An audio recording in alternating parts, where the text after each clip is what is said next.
What is up, ladies and gentlemen? Welcome to Liberty Libations number 168. My name is Jake Green, joined as usual by Nick Ciesielski and Alden Hardee, soon to be joined by Stephen Hilton, who is, shows up whenever he wants. I guess he thinks he just owns us at this point. He's just misbehaving all the time, and it's a problem. We gotta get it under control. Otherwise, he's gonna really take advantage of us in the future. He blames it on what are they called? Kids, but I don't know. Kids and like career or something. Yeah. Oh, right. I don't know. Like freaking bizarre. What's that all about? I don't know. Well, y'all, welcome to the show. Welcome to Libations. If you haven't joined us before, welcome. About 2 hours long. It's gonna be a good night. We've got some good things to talk about, and I am missing Sweet 16 action right now during March Madness. So you're welcome for gracing you with my presence during my family holiday, which is March Madness. I mean, I kid you not, dude. We fly. I've only missed one March Madness in Dallas, Texas, and it was when me and my brother were in Thailand, I think. Other than that, we cater the event, and like people come in and out of our house all weekend. We got 4 TVs set up above the fireplace. It's just the best. And we just watch basketball from 11 a.m. to 11 p.m. It's nice. The most delightful thing. Stuff our face, everything. It's wonderful. So what up, Grumpy? Brian says kids aren't real like Australia. I thought it was Ohio, but that's Australia. Okay. Well, they're both not real. Okay, that works for me.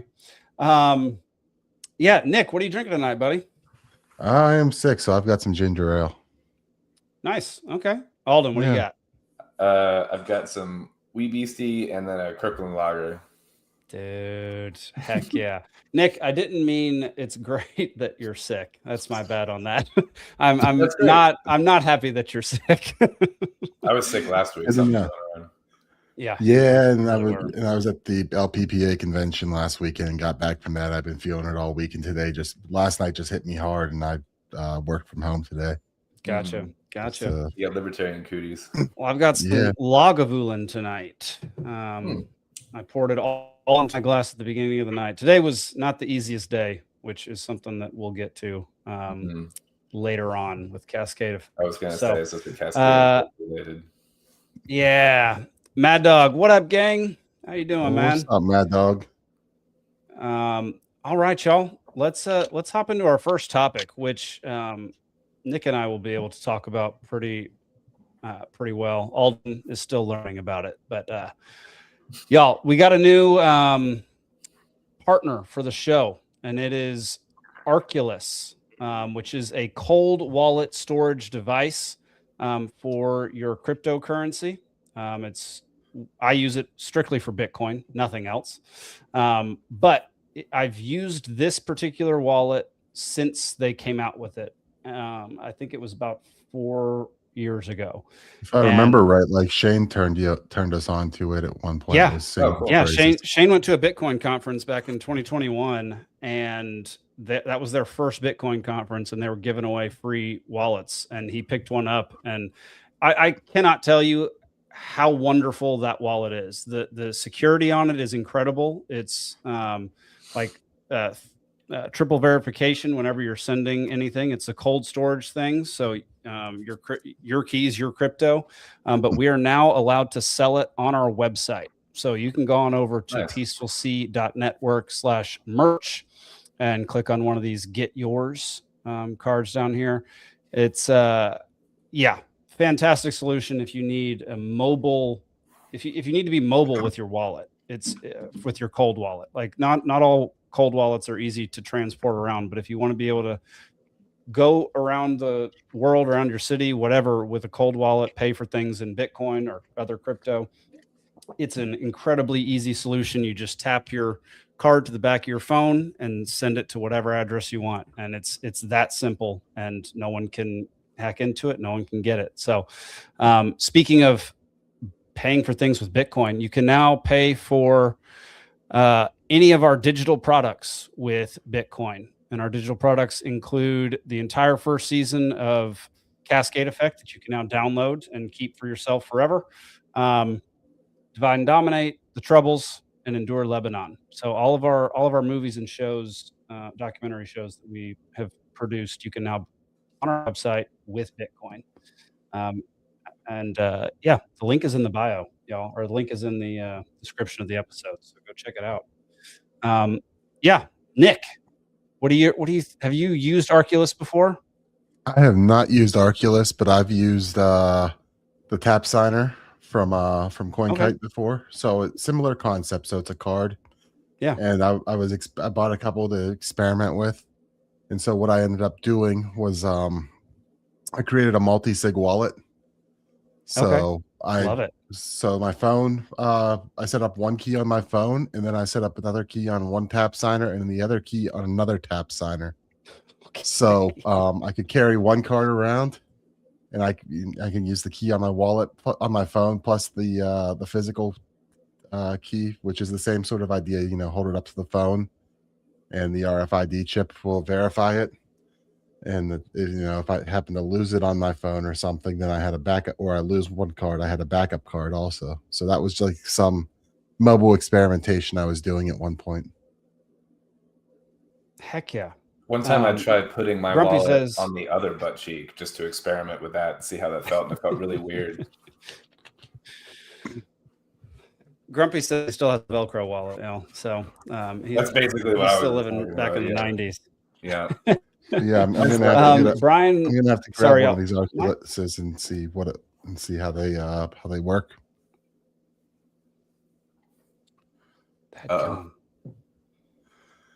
Y'all, my dadgum internet is just yeah. No, I hear y'all. Just give me. It's worse. It's worse here than when you were drinking in the back of the truck in Montana. Yeah. Yeah, I don't know why I have such terrible internet. The router is right there on the table. I think you need to blow it. It's astounding. All right, I'm gonna switch something up real quick.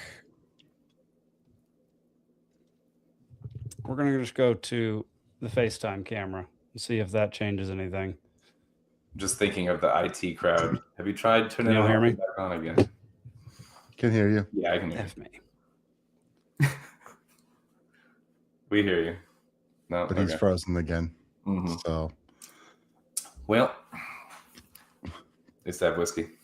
Anyway, Alden, have you used any? What Bitcoin wallets have you used? I don't know anything about Bitcoin wallets, man. Like I've got the one like digital, like a Strike account or something where I've got a little bit in there, but I don't have any like actual like wallet storage. Well, now's the time to learn. Yeah, that's fair. You got to protect your keys. So, like, I've been trying to build out, a good solid multi-sig that I can keep devices in different places. Mm-hmm. That way, I can't access it without physically traveling to other places. Hmm. Like, who knows? Maybe I'll send one to Jake in Montana. Oh, that's not bad.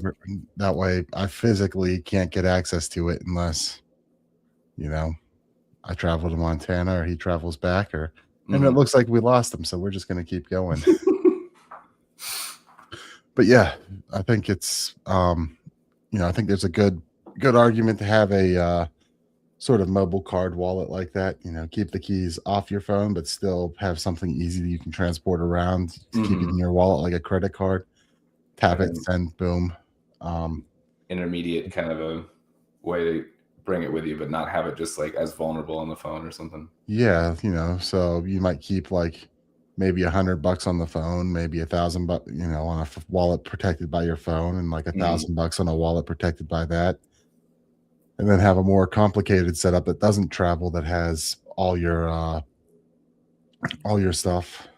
That makes sense. All your big stash of Bitcoin. Maybe you have several of them, just redundancy and spreading it out.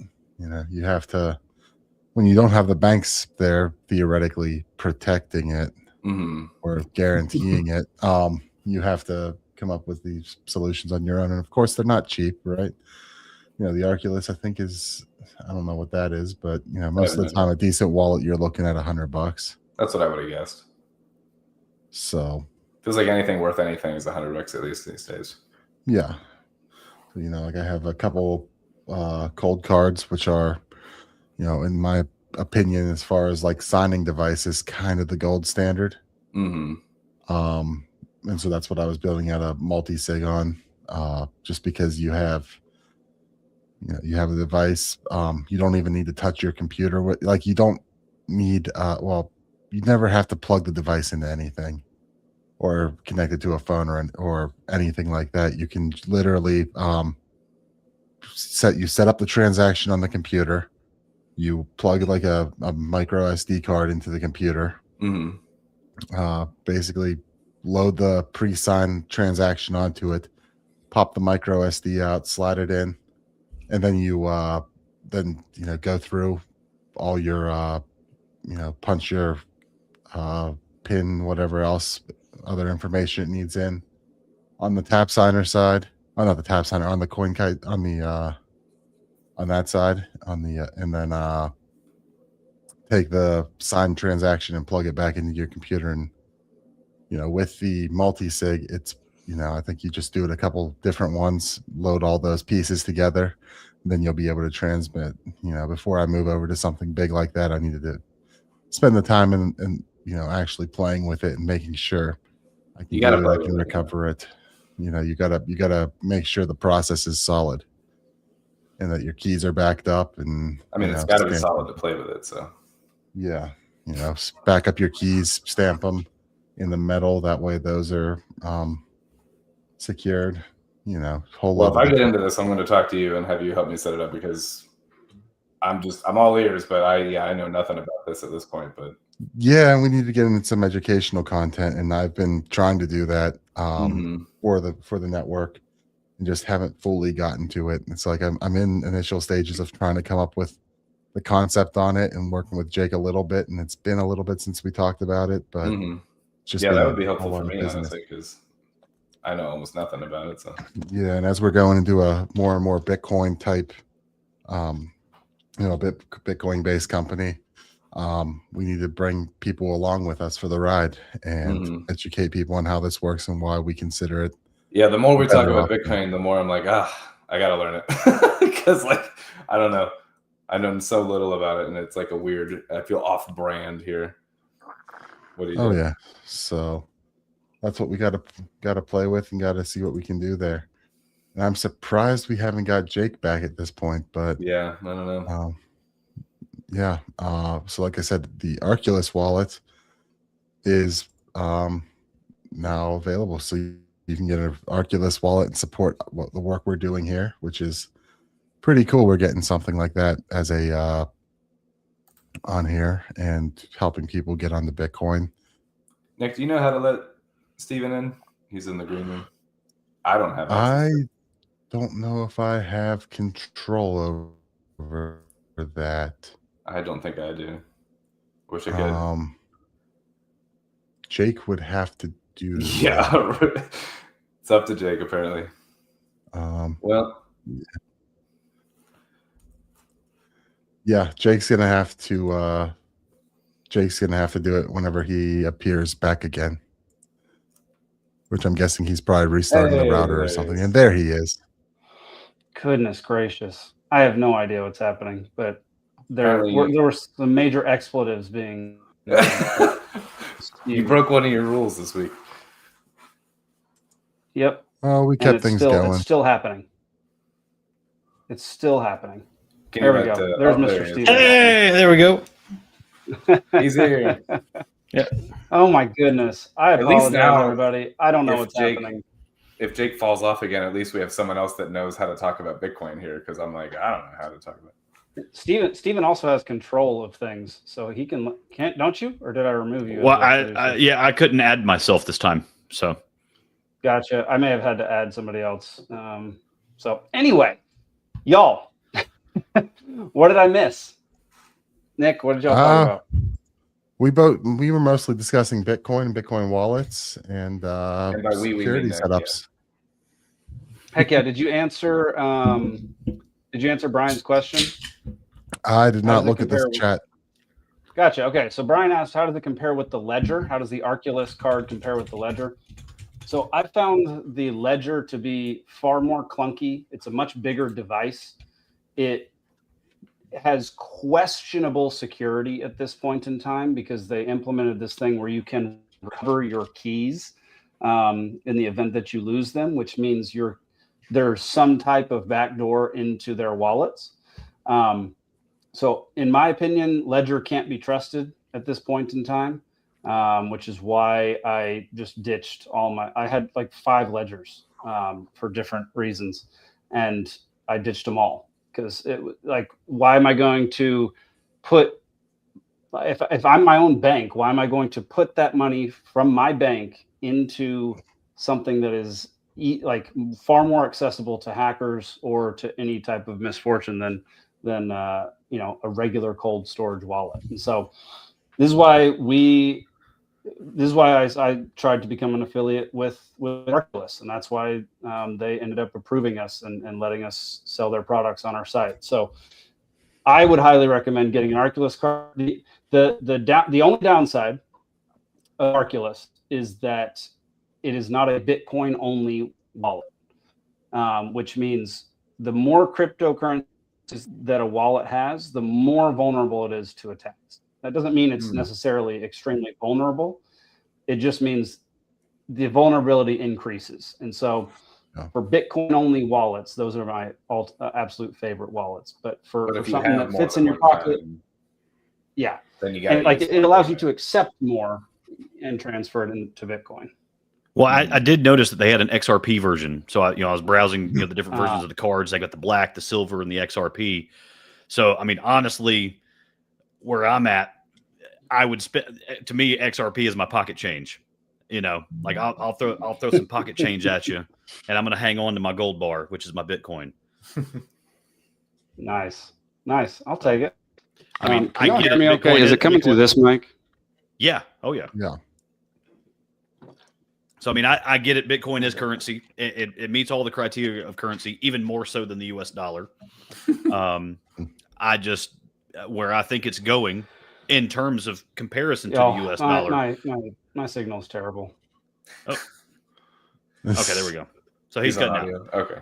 But I'm one of those that I'd rather just hang on to that and then, spend something else.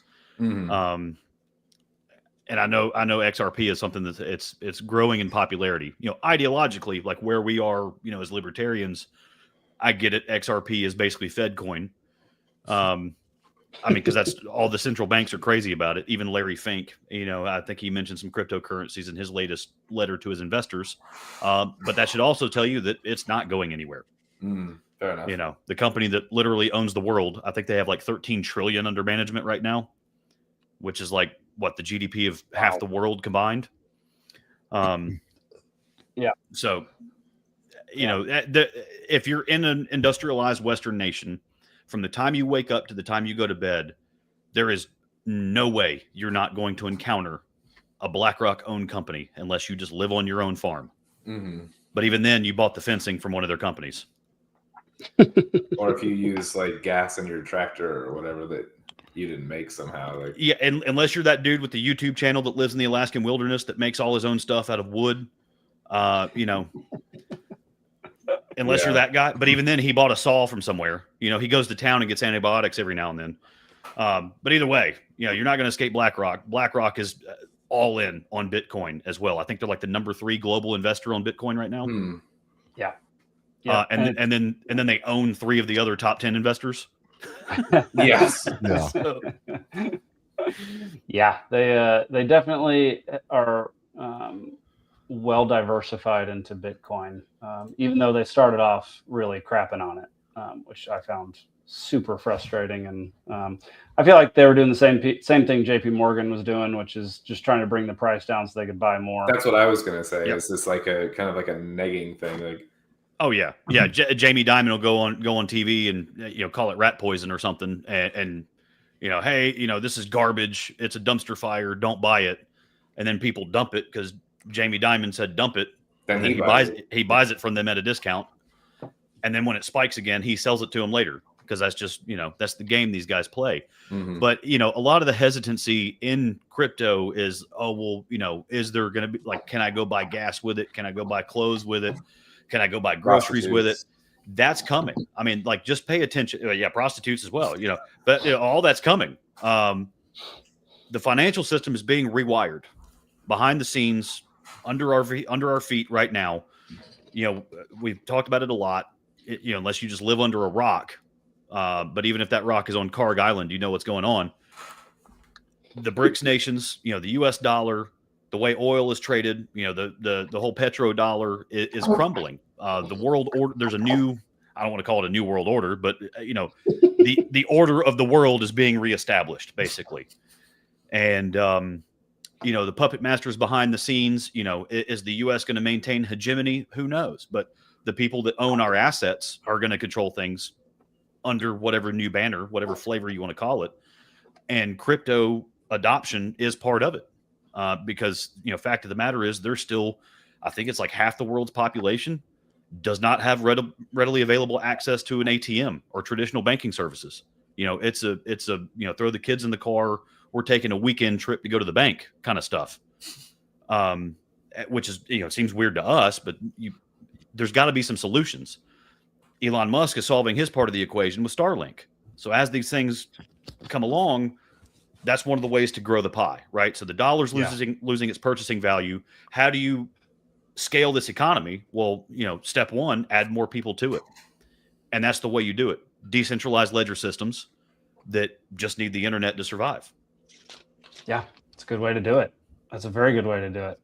And yeah, Stephen, you missed the first part of the show where I announced that you can now buy all of our digital products on our website with Bitcoin, which is pretty sweet. Yeah. You even get a discount if you buy with Bitcoin on the website. So go check it out. All right, y'all. Let's hop into, this was a story that Alden brought to my attention. If I can get the screen share up and running.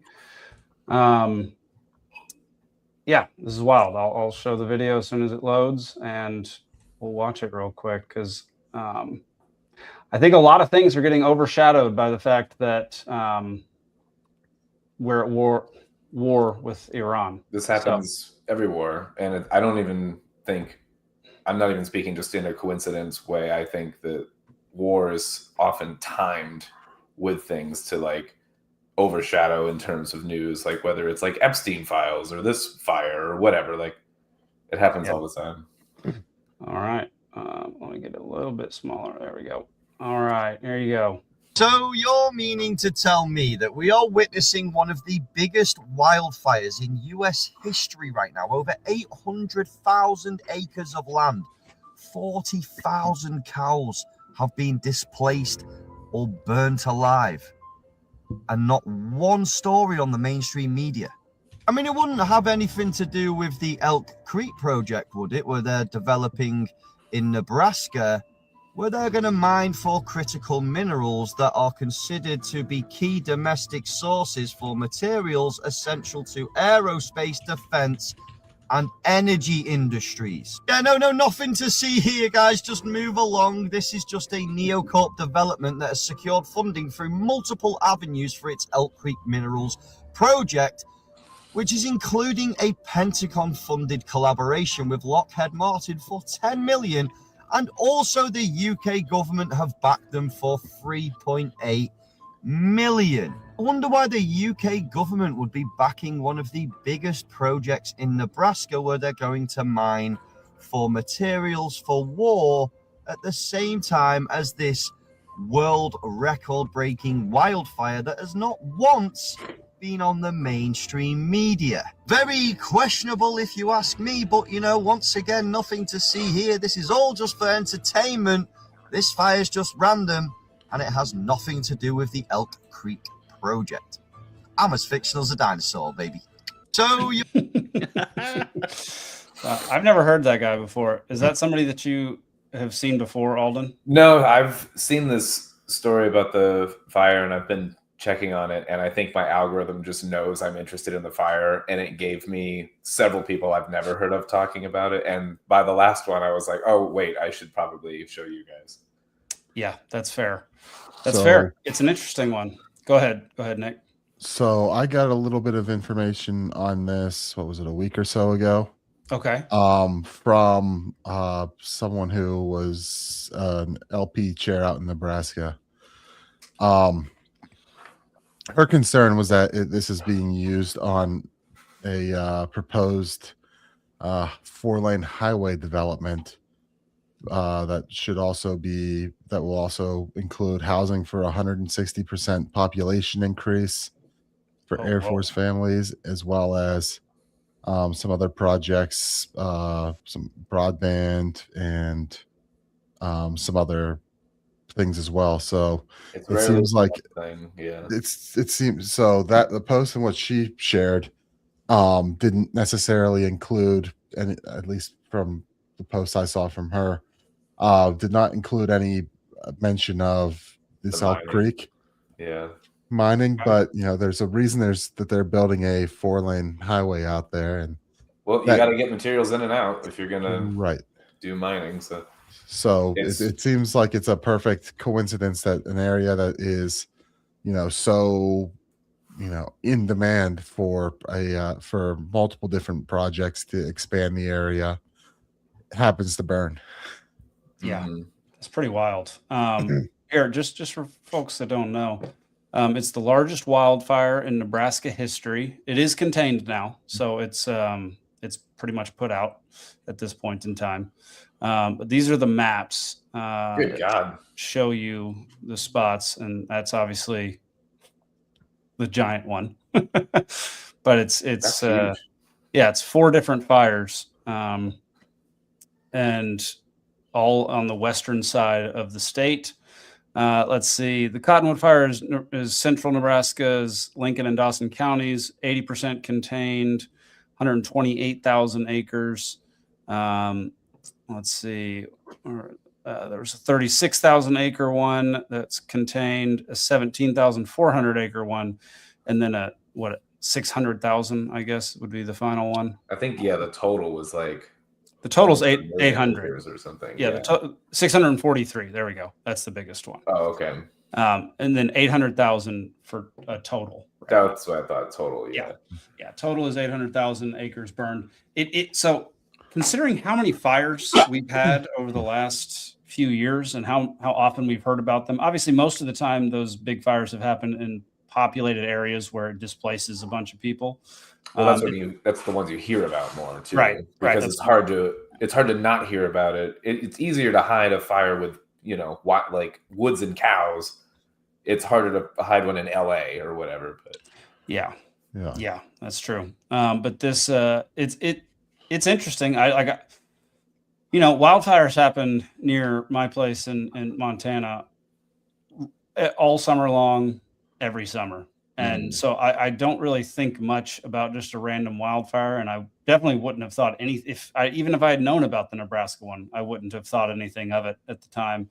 I find it suspicious when there's everything that we named like going on as far as like, the mining and the whatever. It reminds me a lot of like Helene charging through a path that it's like a hurricane's never done before. And then like, oh, weird, there's this mining operation up here that I guess that we'll just be able to do now because the land's worth nothing. And then you have this emergency whatever act where you can basically just take the land if an emergency is declared in an area, and then it's just a whole chain of events after. So like Nova Scotia comes to mind. What was it last summer? Nova Scotia, there was like 4 or 5 big wildfires, and like 3 of the sites there was so the Nova Scotia government had just released exploratory only drilling in 3 of those areas, and they found massive, it was like uranium or plutonium deposits.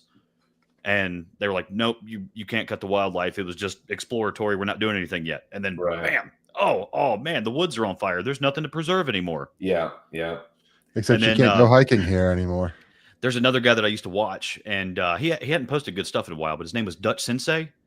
So he gets into like the weather radar and the seismic maps and those kind of things. I don't know if he's going to school for meteorology. He seems to know a lot about the stuff, and he's plugged into all the models and all the data that come in. Yeah, he didn't go to school maybe, but he's like weather autist.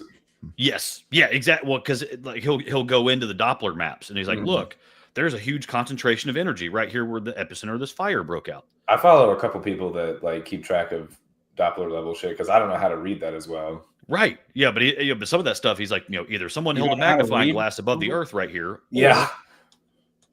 There's energy look, being HAARP burned. was active 4 days ago. Yeah. Yeah, right. But yeah, so just also researching this elk project, the Elk Creek project. So one of the elements that they're trying to, or not elements, but one of the materials that they're trying to mine is niobium.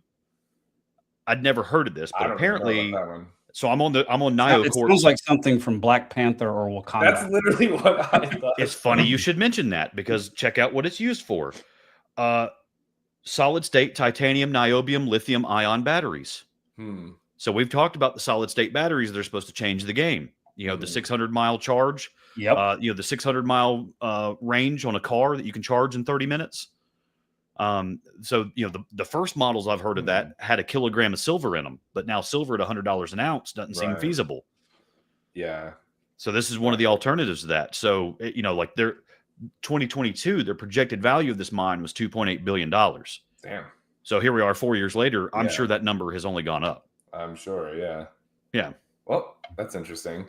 Yeah. I even just heard, as far as just like, what is it? Scandium and titanium and things that are typically used in like fighter jets and things like that, like, aircraft metal, which when you're going to war, like even just that would have been enough for me to be like, oh, well, that makes sense. Like, and then you start getting into like battery materials also. That's what makes sense when he said like, war and like energy industry. That would make sense with like battery and such.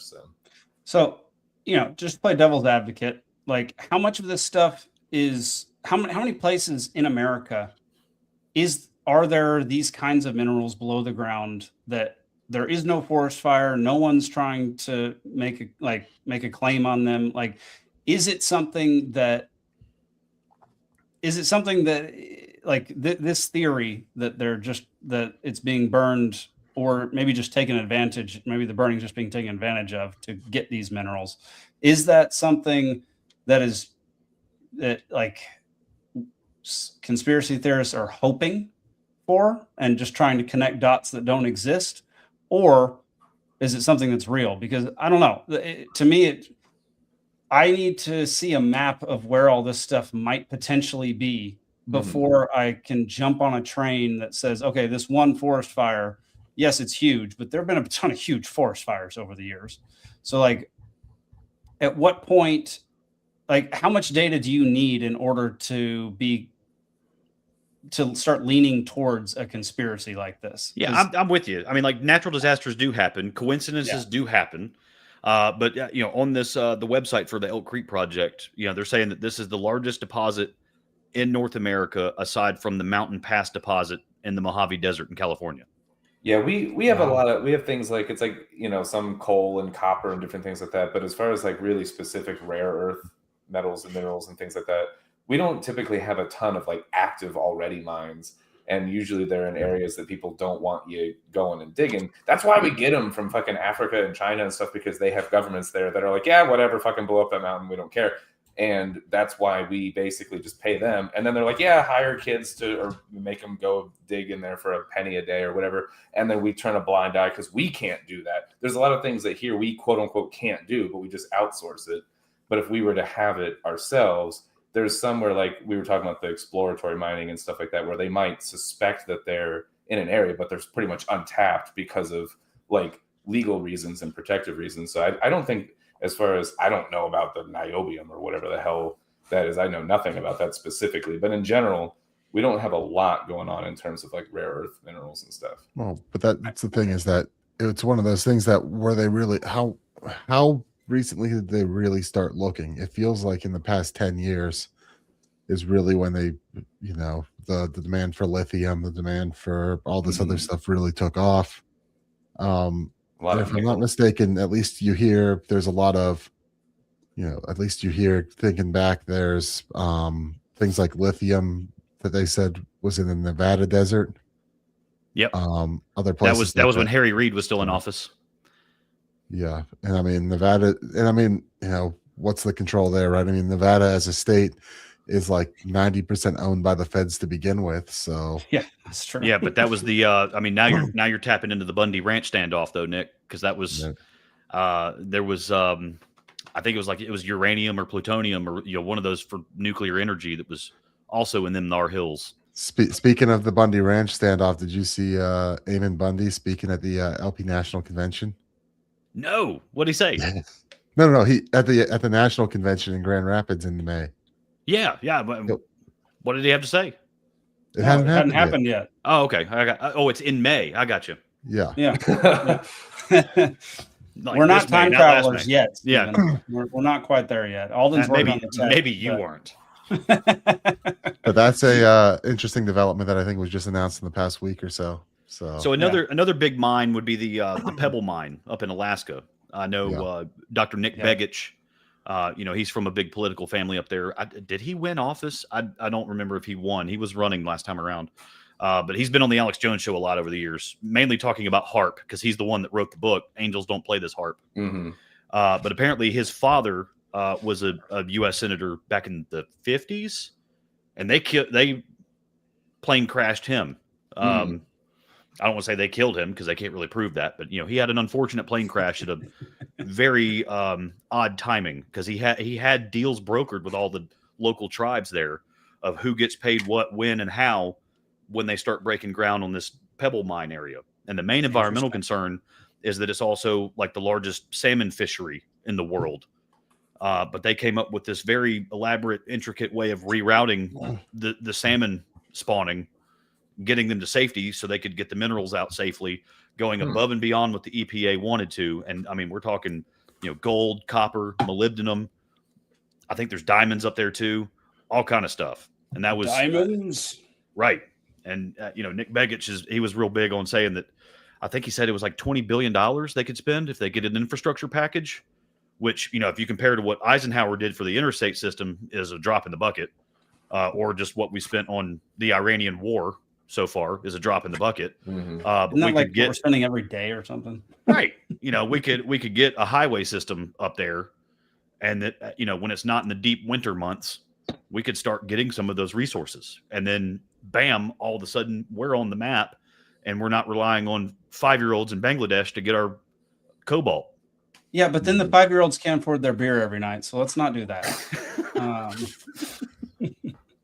And I'm not well versed on the Pebble Creek. The most I've dug into that is, I haven't even dug into it, is Steven Ranella will go off about it on his podcast because he vehemently opposes that project. So I mean, a lot of people who are going to love nature like Ranella does, I think, are going to oppose that kind of project. Putting a highway through the wilderness of Alaska is probably not their favorite thing. And also, when we talk about Alaska, quote unquote, highway through the wilderness, it's not going to be, I'm going to guess it's not going to be a paved road. It's going to be a highway like the Dalton Highway is a highway, which is basically gravel once you get a couple miles north of Fairbanks. Yes. Yeah. I mean, that's what it'll be, but it'll still wipe out a whole bunch of trees and it'll, I don't know, make it less scenic and more industrial, which I don't know. Alaska's how many million square acres? It's a stupid size. Yeah. It's time we get a return on our investment. That's I mean, we've gotten a pretty good return with the oil and stuff that we got from up there. But yeah, it'd be nice to get some more minerals from that. I mean, we get crab, Crab is tasty. Yeah, there you go. We do. So here's one more video. He's got some similar things to say, but I found this literally right after you sent me yours, Alden. It's hilarious. Funny.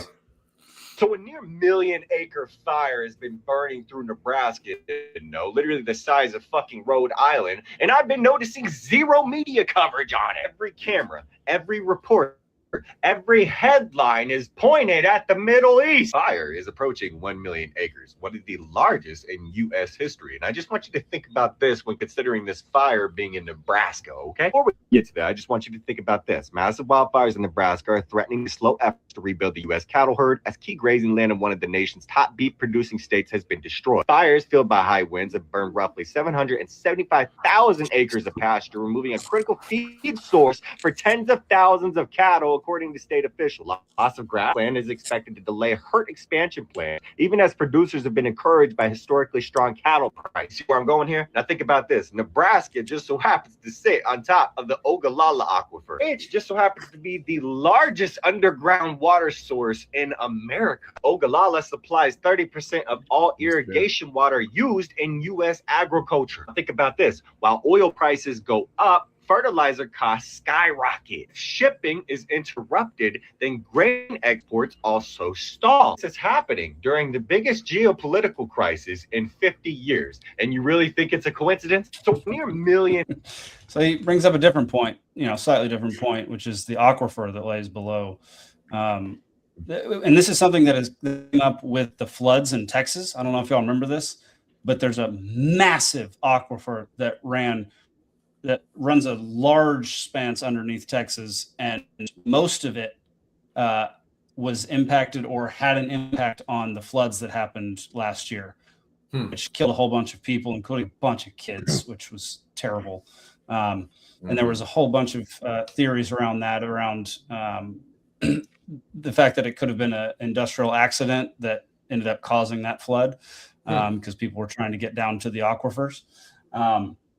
And so it's interesting to hear this guy talk about the aquifer that's below Nebraska and it being the largest one in the United States.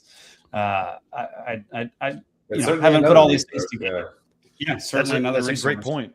And just doing a quick little Google search while this guy was talking, about a third of the world's fertilizer is shipped through the Strait of Hormuz.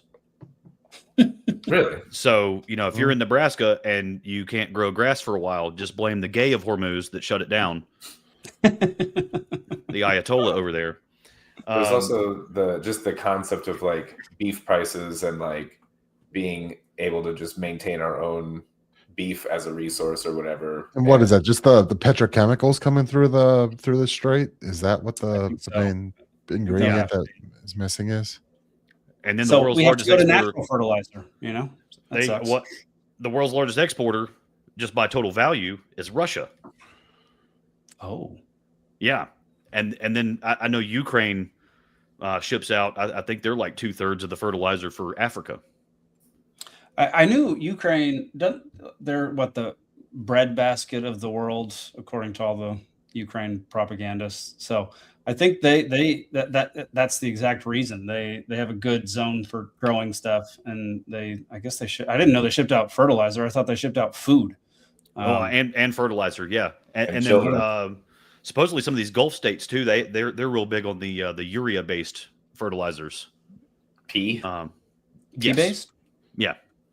Interesting. I feel like we could start that product just from this show. I don't know. I like a good poop based fertilizer instead. I think we could do both. Actually, we could make fertilizer as we're on the show. That would be a money. I'll film in the bathroom. Yeah, there we go, and sell it for Bitcoin. Sell it for Bitcoin. I got my compost system in the back is chicken shit fueled. So there we go. Yeah. All right. Tasty. I'm going to give, Alden, since you were the one who started this topic off, I want to give you the last thoughts on what's going on here. And I want to hear your reaction to the aquifer. It's early still with this, and I had a nail in my tire today and a trip tomorrow, so I haven't had as much time to look into it. But I always have just like my ear to the ground with stuff like this. And if it's like an explosion at a food packing plant or an ammo plant or something like that, or if it's like, I don't know, like cow pastures like getting burned or whatever, things that affect like our ability to produce our own food and ammo and things. And I think there's also this like kind of long like end game kind of a plays being made at this point, and it could be nefarious on another level, potentially, of just like kind of like sabotaging our ability to make our own food and stockpile ammunition and defend ourselves and feed ourselves, and just be at the mercy of fucking Beyond Meat and government food rations at one fucking point. I don't know. I'm not fully saying that is 100% what's going on with the Nebraska fires, but it fits into that potential category for me of like, it's questionable and troubling. And it's like, you got the mining situation, the potential for like water as a resource or whatever. That's interesting. I have no idea about that yet. And just anything that threatens our ability to basically maintain ourselves, like sustenance, and just like that's a way to be independent too. Is like we're talking about mining resources and whatever, but also feeding ourselves is maybe the most important immediate thing that we need. So interesting. I dig it, man. Yeah, I appreciate you bringing this to our attention, and this is something you need to keep an eye on so you can bring it back up when things develop. Like, if they actually do start mining. I'll put it in the rotation here. Yeah. Yeah. If they do start mining in the middle of Nebraska, I want to hear about it from. There's another thing. So almost no one heard about, like, in terms of the other thing that's funny about this is it's not in the news at fucking all. And to me, that's a flag. And like the amount of, like, during COVID, the amount of problems that were at like food packing facilities, like there was like explosions. A plane hit one or some fucking thing at one point. Yep. There was like dozens of them all at one time, and I just feel that was odd when that happened. It was fucking weird. So I feel like this fits into that kind of category. So, well, one thing is for sure too is if our critical infrastructure is slowly being taken out by a foreign adversary or even a domestic one, I was going to say or domestic, but we'll be the last to know. Our media will, like, it's their job to lull us back to sleep. Yeah, that's fair. But so Alden we still go to work and keep carrying the economy. The average Alden will be the first to know. Steve. The average person and like the media outlets that are established and quote unquote trusted are not going to report on these types of things right away. Yeah, that's fair. Until it's too late. Yeah, then they'll fear porn it just to get clicks at the end. But that's fair. All right, y'all. Alden, thanks again for bringing this to our attention, brother. Because I wouldn't have heard about it until it was way past. Good news, yeah. So yeah, we'll get to some good news section. Actually, the funny thing is, our good news section also involves Nebraska, and Nebraska is playing in their first ever Sweet 16 game right now. So big Nebraska day for us. Oh, weird. Okay. All right. Statement.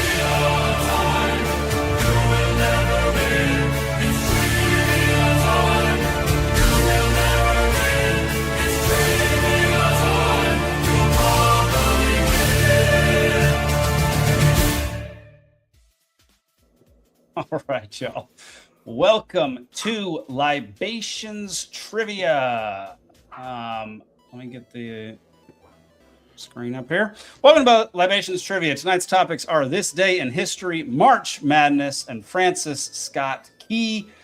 The rules are 1, 2, 3 rounds. It's 3 rounds, 8, 6, and 4 questions, 1, 2, and 3 points each. Every contestant answers the whiteboard. The audience answers as a whole. And if you blurt out an answer, you lose a point. And right now, everybody is a friggin' loser. So embrace your loserness. And I like to say whole. So, all right. Let's get going with it. Round 1, This Day in History, 1 point each, 8 questions.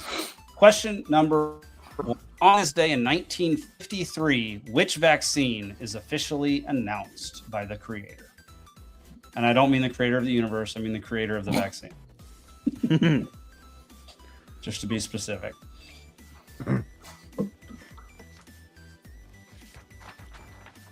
All right. Let's go, Nick. Polio.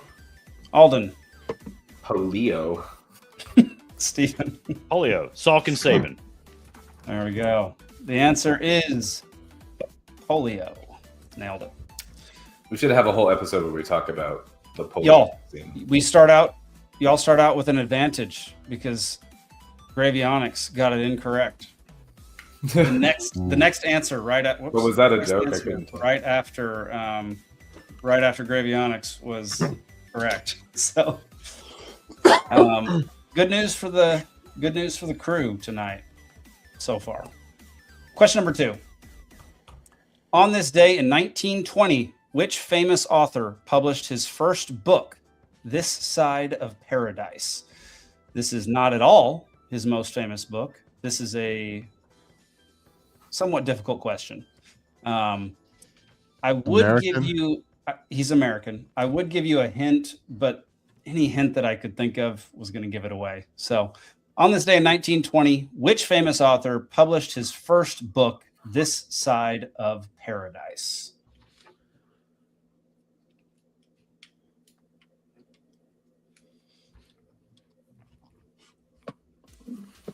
All right, Nick, what do you got, buddy? I'm guessing Steinbeck.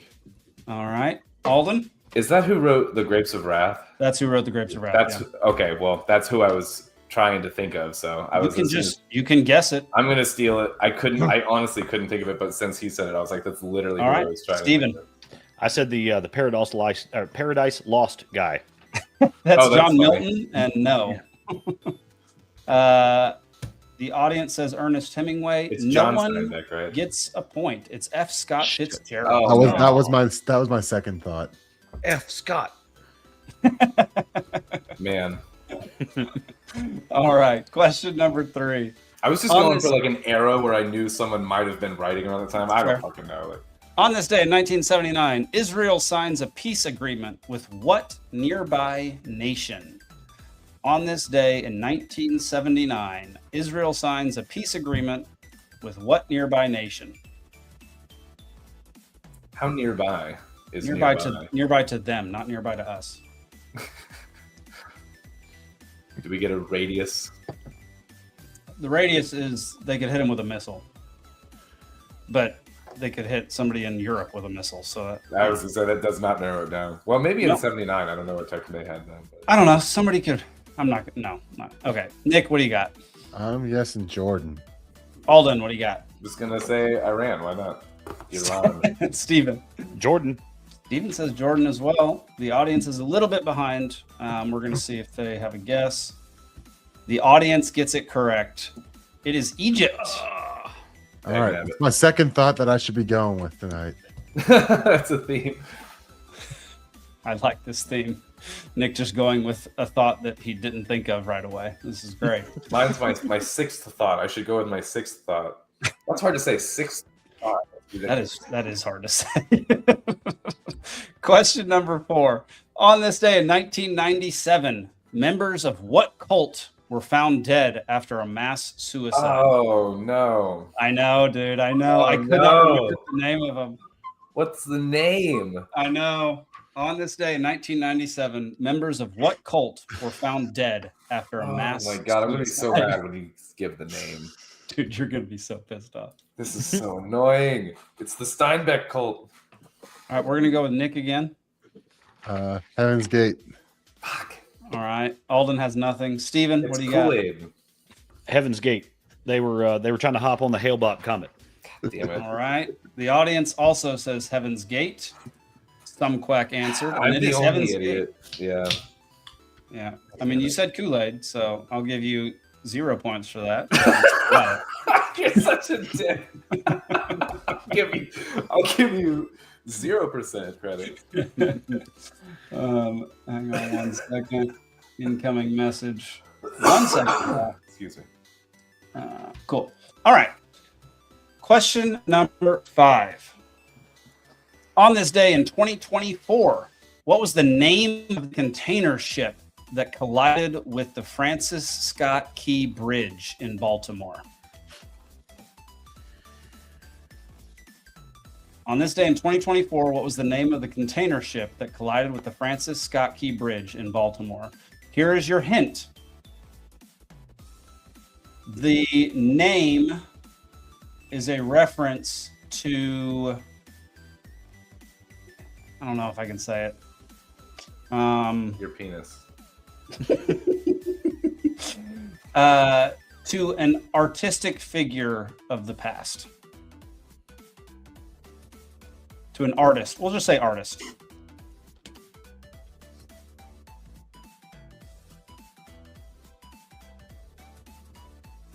5, 4, 3, 2, 1. Nick, what do you got? Dolly. Alden, what do you got? I said Leonardo da Vinci. All right. Steven? I have no idea. Donatello. I love it. Audience has not answered yet. If they answer in the next 10 or 15 seconds, I'll give it to them. The answer is Dolly. Wow. Nick, did you know that before the clue? Dolly. I had forgotten it, and then whenever he said artist, I'm like, that sounds right. I don't know if I ever heard the name of the ship. I remembered if you had asked the other way around, I could have guessed the name of the bridge. The audience guessed Banksy. I was. That's funny. I mean, if I didn't have it, I was just going to call it the Evergreen. Boats McBoatface is what Cheddar Cheese said. Yes. I love that. All right. Question number 6. On this day in 1027, Pope John XIX crowns Conrad II as emperor of what empire? What in the hell? Oh, yeah. All hail Conrad. Yeah. I know. I'd never heard of this empire. I have never heard of Conrad II. Did they invent the polo shirt so he could keep the collar up? Empire. Steven's on fire tonight. What house was Conrad a member of, or is that going to give it away? I'm not giving any hints here. This actually is a relatively easy question. Okay. 3, The Conradian Empire. 1. Nick, what do you got? We're going with Holy Roman. Alden, what do you got? I was like, is that too easy? I don't know. I went Ottoman, but Steven? I'm just coming out of nowhere with this one. The Byzantine. we're all got different. Audience gets it as well. It is the Holy Roman Empire. I swear, I was like, the Pope, is that too easy with those? But the audience said Holy McRoman face. That's also accurate. I feel like the Ottoman was like way later. The Ottoman was the 1400s. Yeah. Way later. All right, question number 7. On this day in 1812, an earthquake measuring 7.7 on the Richter scale destroyed 90% of which South American city? On this day in 1812, an earthquake measuring 7.7 on the Richter scale destroyed 90% of which South American city? That is a massive percentage. That's ridiculous. Yeah. I had never heard of this earthquake. You would think we would. Well, our White House was on fire, so we were a little busy at that time. Yeah, we were preoccupied with other things. Yeah. 5, 4, 3, 2, 1. I'll give a quarter of a point if you get the country right. Nick, what do you got? Well, I went with Santiago, Chile. All right. Alden, what do you got? Rio de Janeiro, Brazil. Steven? I said Rio. Okay. Audience has not guessed yet. If they guess in the next 10 seconds, I'll give it to them. It is Caracas. Damn it. I swear to God. Alden. This was a question. Your sixth It thought. was my 6th We one. just talked about this. No, Zane had a question that was Caracas like a while back, and I was like, nah, it's probably not a repeat. And I almost wrote it just to be funny. And I don't remember what questions Zane asked. I'm most of the time I'm enraged during his trivia, so I don't even know what's going on. Right, yeah. So I do well in his trivia. Shut up, Nick. Final question of round 1. On this day in 1971, what country declares independence from Pakistan? And I'm not going to give a hint. On this day in 1971, what country declares independence from Pakistan?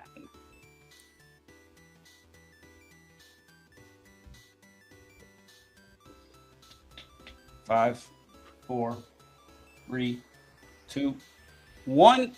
Nick. That would be East Pakistan or Bangladesh. Alden, what do you got? I had no idea. I said Syria, but Steven. So who cares? Kazakhstan. Kazakhstan. Audience says Bangladesh. It is Bangladesh.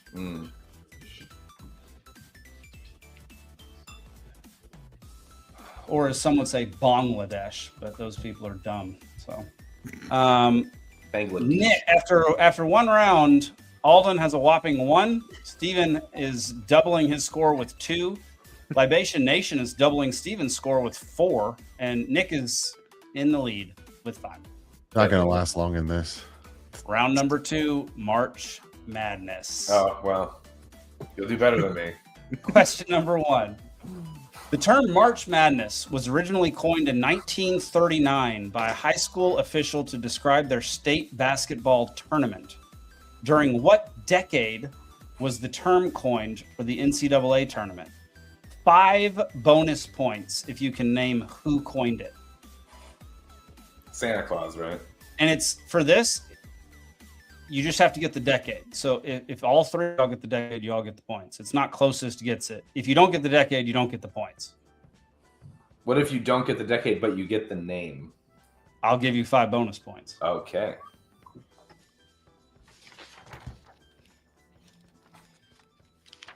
Yeah, of course, Hannah got here right when we started the March Madness section. Oh, of course. Audience doesn't get I bonus smell points today. cahoots, is what I smell. All right, Nick, what do you got? I'm going to go with the 70s, and it was John Wooden.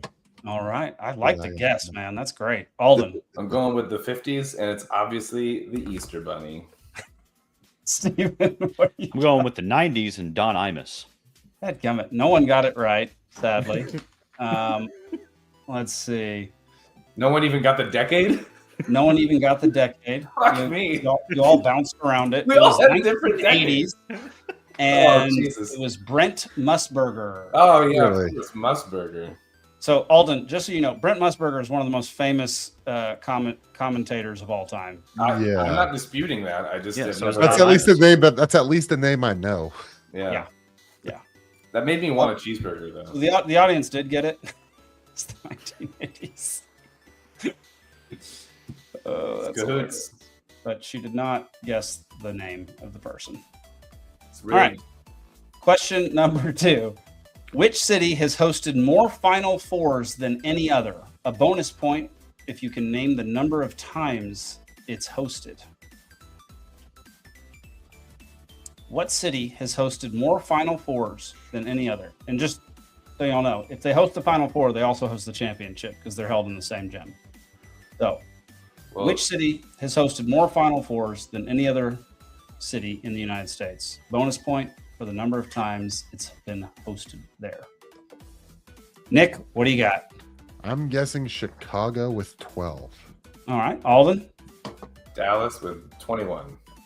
That'd be a lot. Dude, Chicago with 12. Are you freaking No kidding me? way. That's wild. Way. I saw your face when I said that. I'm like, no, he didn't. No Guys, way. wait. I'm the opposite. 21 is 12 backwards, and Dallas is below Chicago. Guys. Whoa. The coincidence. There's Whoa. something happening here. Y'all are communicating behind the scenes. Nobody got it right, including We're the cheating audience. to lose. Yeah.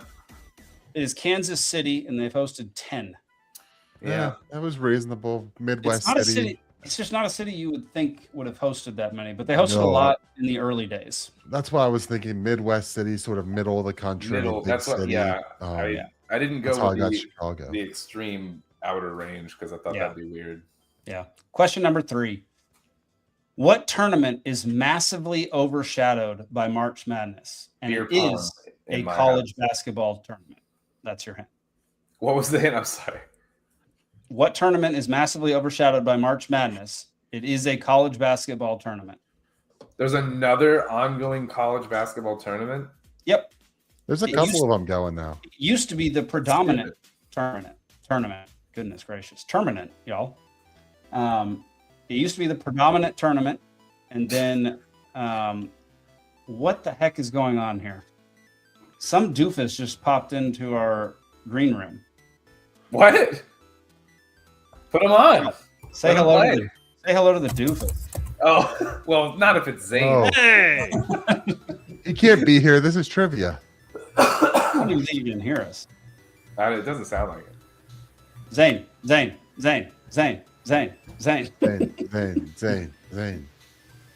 He's broken. He is broken. All right. Oh, What's well. he doing? He's still going to win. He said, "Don't bring me on." Oh. My sound isn't connected yet. All right. Does anybody have an answer? I do. Yeah. All right. Nick, what do you got? The NAIA. Alden, what do you got? March Lunacy. That's fair. Steven. The NCAA championship. So the NCAA championship is March Madness. The NAIA is a lower division of college sports. Right. And the audience gets it with NIT, National Invitational Tournament. I knew it was an N something. I knew it was an N. I got confusing terminology there, yeah. So. Oh, goodness gracious. I knew it was a sport. All right. Question number 4. UNLV set the record for the biggest lopsided victory in championship history, defeating whom 103-73. UNLV. What does UNLV stand for? University of Nevada, Las Vegas. What year, for context? Ooh, that's a good question. I think it was in the 70s. Are you sure that's whom there? I'm not sure at this point. When I said it out loud, it sounded bad, so I'm not sure. I didn't even process the question because of the whom. The 90s? It was 1990. Wait, what are we looking? What is the answer supposed to look like? What team did they beat? You nitwit. I literally, like I said, I could not even focus on the question because of the whom. Oh my god! Don't use that as an excuse. I don't make the rules for my brain. All right, Goober's coming on. Look at this Goober going on. So are we? What round are we in? 2. The second. If Zane wins, he's never allowed to be on the show again. So luckily, this is about sports, and I don't think Zane's that well versed in March Madness. All right, Nick, what do you got? I'm shot in the dark with Duke. No, that's so crazy. I said Duke as well. Steven? Wow. I said UConn. That was my second choice. I'll say Virginia. Audience says Duke. It is Duke. Oh my god, I can't believe that I got Duke. I almost didn't write it down. I was just going to say it. I'm so That's glad the first time going with my first choice tonight has panned out for me. Because my second choice was UConn. I wouldn't have worked. All right, question number 5. What coach stands alone as the only coach to win a national championship and an NBA title? Bonus points if you can name the teams he won with. I mean, how many times are we going to have to name fucking obscure college coaches for trivia on this show? Well, he's not obscure. He is a massive No, wait, it's a college coach. He's obscure to me. He won an NBA title, so he's not a college coach only. So, I think that deserves Alden going to timeout. The only thing I know about March Madness is that Georgia lost in the first round to a team whose mascot is literally an elf. Billikens? Yeah, he's an imp. An impish creature.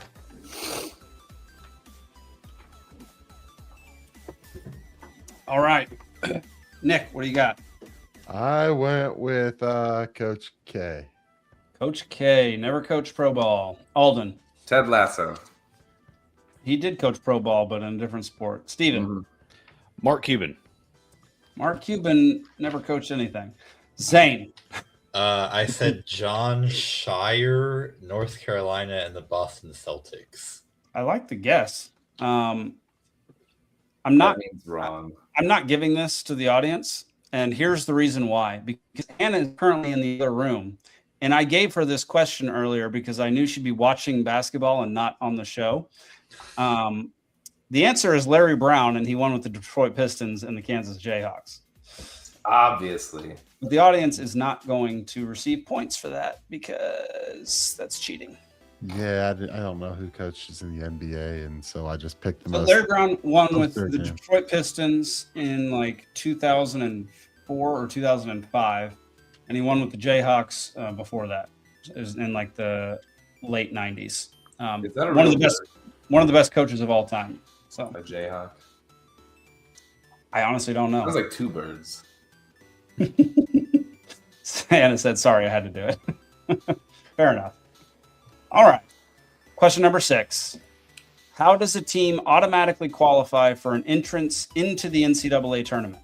Bonus point for naming how many teams automatically qualify. So there's a specific requirement for you to automatically make it to the NCAA tournament. How do they do that? And if you can tell me how many teams qualify automatically each season, you get a bonus point.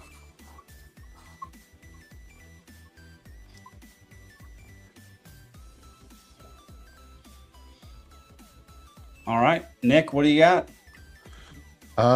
You gotta be a conference champion, and there's 20. Alden, what do you got? Win division and 8.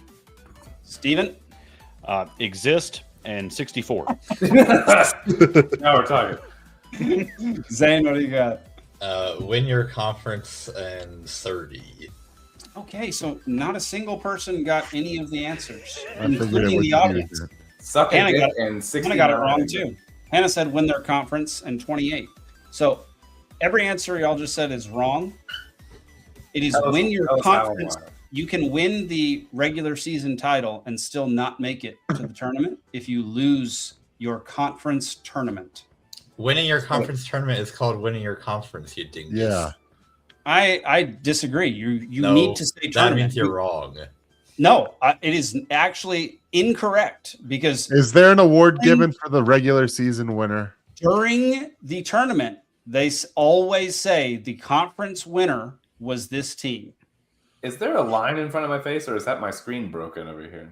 I think Your it's the screen's screen. fine on our end, so it must be broken on yours. Oh fuck! So the audience agrees, but yes, it's different. It is different. You have to say tournament. It is not the same thing. Winning the conference is not the same thing as winning the tournament, and it's 31. So no one got that one right. That's what I said. 31. Why do they have the tournament then if winning the tournament doesn't like in MLS you get like the supporter shield for winning the most regular season games, but no one would say that you won the MLS for that. They're not saying. So what's the No point one of pays having attention to it? the MLS. Yeah, that's fair. That's just how it is. Like, Who pays 16 attention to March seed. Madness? I know. I poured ice water on myself for MLS a few years ago. All right. After 2 rounds, Libation Nation is in the lead with 10. Nick has 7. Alden has 3. Steven has 2. And Zane has a whopping 0. Y'all, this might be the only trivia where Zane ends up with 0 points. I'm not ending up with 0 on this round 3. I can guarantee you that. The confidence. He must know a lot about bridges. Question number 1. What was the original title for the Star Spangled Banner? What was the original title for the Star Spangled Banner? Oh, I love it when Zay looks off to the side and in thought. So it was set to the tune of like an English drinking song. Yeah, but Is that's that not what you meant? Or Nope. 99 No, the original miles. title for the poem that became the song that. is what he's going at, I think. Yeah, no, it is not, has nothing to do with that English drinking song. The audience says, "Baby, you're a firework." That's it. It's gotta be. I like it. All right, Nick, let's hear it. I think it's along the lines of like the bombardment of Fort McHenry. Okay, Alden. If I remember this correctly, it's "Kiss My American Taint." There we go. Steven, what do you got? I'm tracking that with the Red Rockets glare. Love it. Yeah. I Zane. was pumped on this one. I just said, "Oh, say, can you see?" All right. I'm going to give Nick half a point. It's the defense of Fort McHenry. Like I said, it was along those lines. I was so close. Actually, I'm going to give Nick, since these are worth 3, I'm going to give him 1 point. I'll take it. I named my taint Fort McHenry, so that's what I meant. Actually, I mean, you got to I feel like defend your taint. You know. that's a pretty good name for. All right. Question number 2. What was Key's primary profession? What was Francis Scott Key's primary profession? A taint masseuse. A masseur? Would it be masseur? Whomst have known that? Goodness gracious. All right, Nick, what do you got? Tobacco merchant. Alden. That would be awesome, actually. I put teacher. Steven. I'm guessing poet is wrong. Zane. That would make actually sense. Zane and the audience both got it. It was a lawyer. God damn it. Zane, Did he ever buy and sell tobacco for a profit? Don't. A good question. I have no idea. So a shoer of horses, some quack, is called a farrier. Just so you know. Is that a real thing? That's the word. What is someone who takes the shoes off of horses? A fartier. I don't friggin' know. I think it's still a farrier, probably. All right. Question number 3. In what year did the Star Spangled Banner become the national anthem? Closest year gets 1043. Oh, some quack says a deep farrier. A deep farrier, yeah. Perfect. A nearier. In what year did the Star Spangled Banner become the national anthem? Y'all want me to give you a hint so that it ruins all the answers you just wrote down? Yeah. Yes. Francis Scott Key was long dead. That didn't ruin my answer. Okay.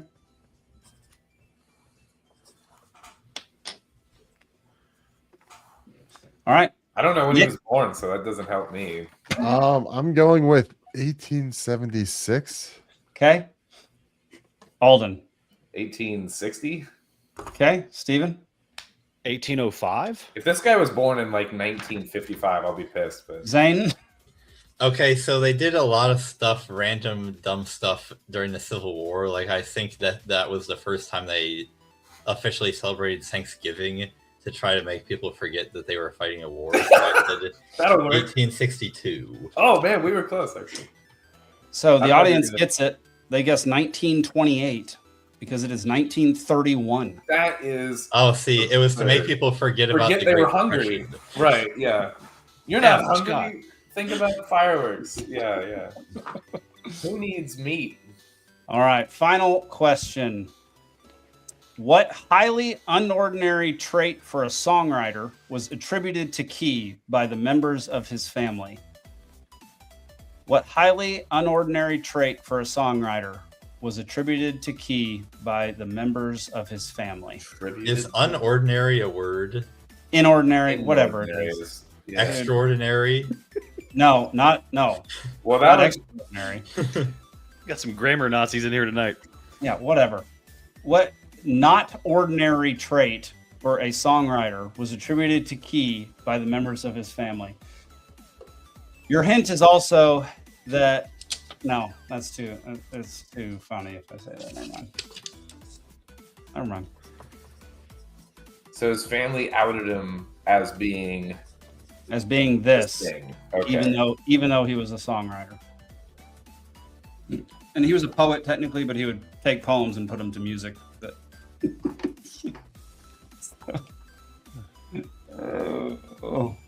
Yeah. Mitch in the audience stole my joke.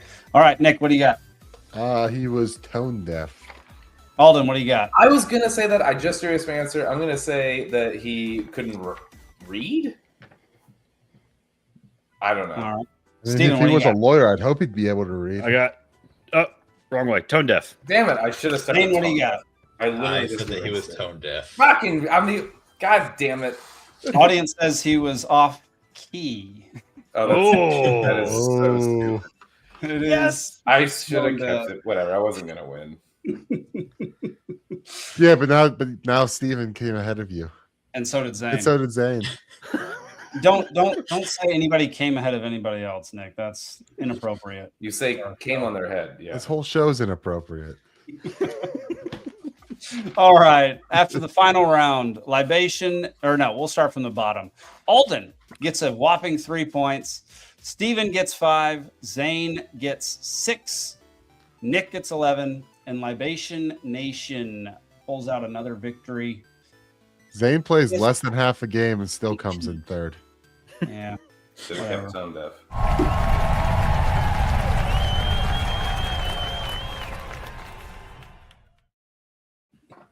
All right, y'all.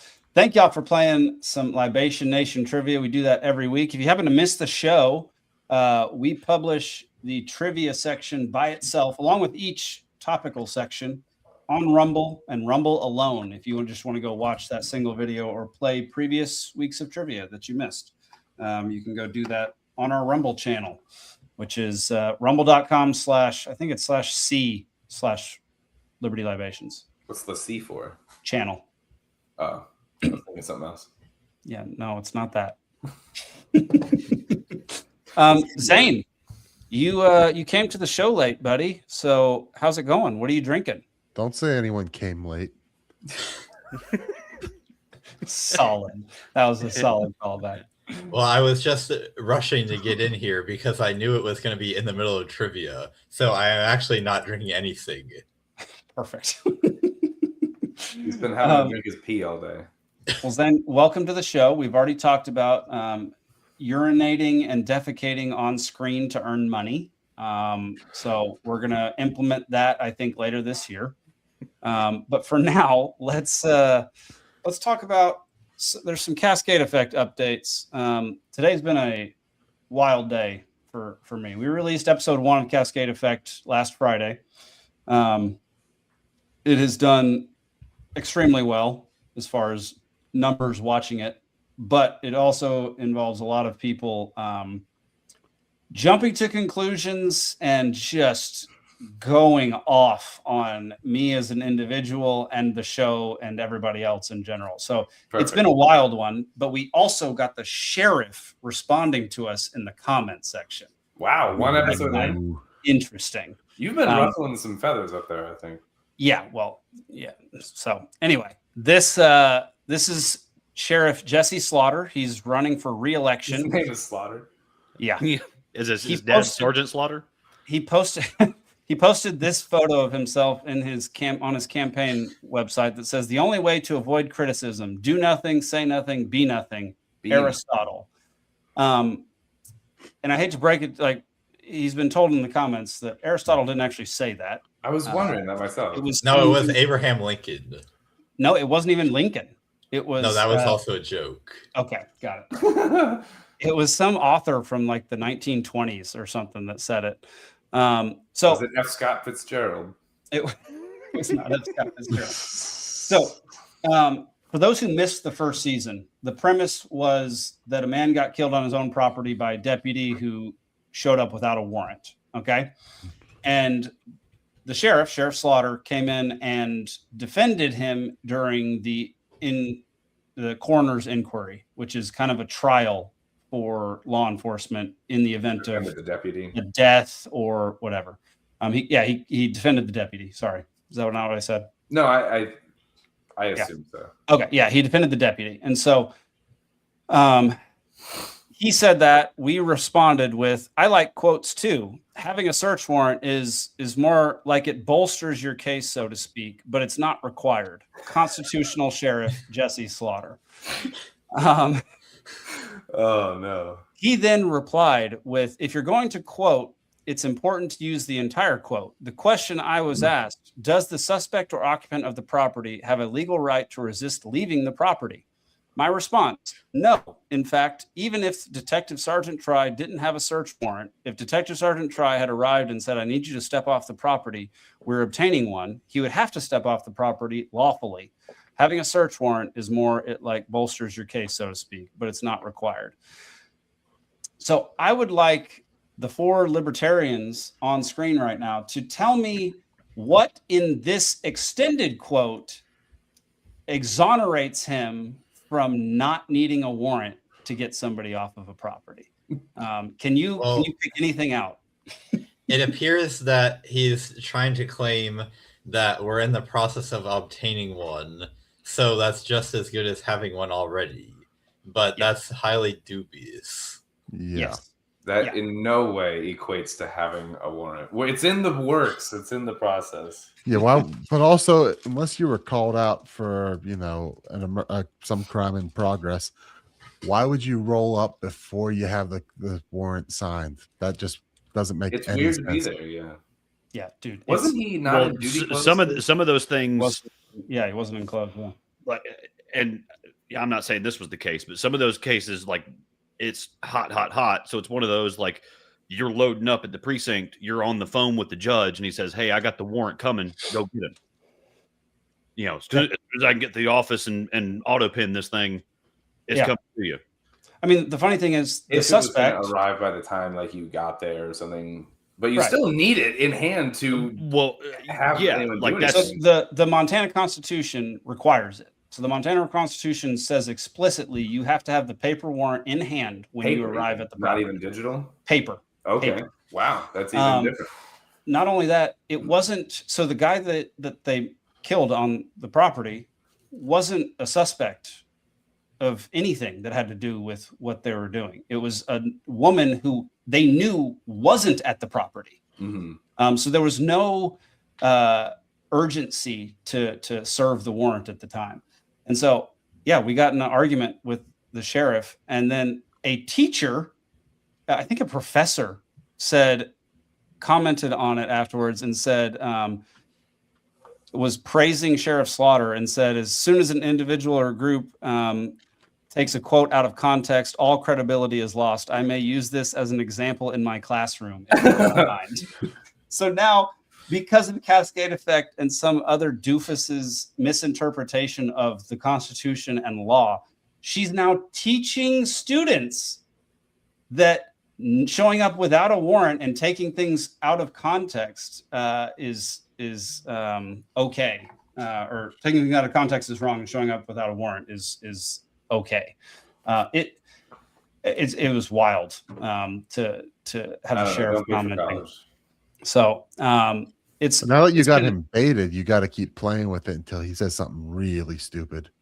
He's said, dude, I'm not entirely sure he knows any other constitutional amendment besides the Second Amendment. He should exercise the Fifth Amendment, is what he should. He's this close to improper use of the clause ipso facto. I'll give you $100 if you can get that man to say ipso facto in a post. Well, the funny thing is, had you quoted that extended quote, he could have been like, well, that was taken out of context. You didn't quote literally every single thing I said that whole day. You didn't quote my 12th birthday when I prefaced this whole thing, and you needed to know that context for this to be all of a sudden legal. Well, it's just really weird that it's full proper legalese. It actually reads like a professional write-up. Yeah. And then he just says the warrant kind of bolsters your case, so to speak. Yeah. It's sort of just like icing on the cake. I mean, you transition from professional legalese write-up. It's the same kind of write-up. You'll see an EMT, telling the hospital what he did with the patient on the ambulance. Telling that story, relaying that to the emergency room. They drop it. It reads just like that. Like, hey, let's state the facts. Let's do this. Only the facts. Here we go. It's real clean, sterile language. And then having a warrant kind of bolsters your case, so to speak. Yeah, it's because he was very well spoken because he knew what he was exactly going to say. Yeah. And then as soon as he got to the part where he's going to lie and not say the truth, he stumbles over all of his words. Yeah. That's what I'm pointing out. Like, training, inculcation, muscle memory, and then that transitions to, I have no protocol for this. I don't know how to approach it. Now I'm back in the common vernacular. Yeah, dude. What annoys me so much about his original quote about the only way to make everyone happy is to do nothing and be nothing and all that is I think Teddy Roosevelt said something very similar, kind of the man in the arena kind of thinking oh, everyone criticizes the guy that's actually boldly doing something. But the problem is it's oh, well, you can't make everyone happy. Therefore, I have license to do whatever the heck I want and no one can criticize me for it. Well, just based on the tone and the angle and the lighting of that photo that he put that text over, he's trying to portray, a big macho stoicism kind of thing of, stoicism is so hot right now, it is. Right. It's all that's the leading thing in men is, eat carnivore, work out with kettlebells, stoicism.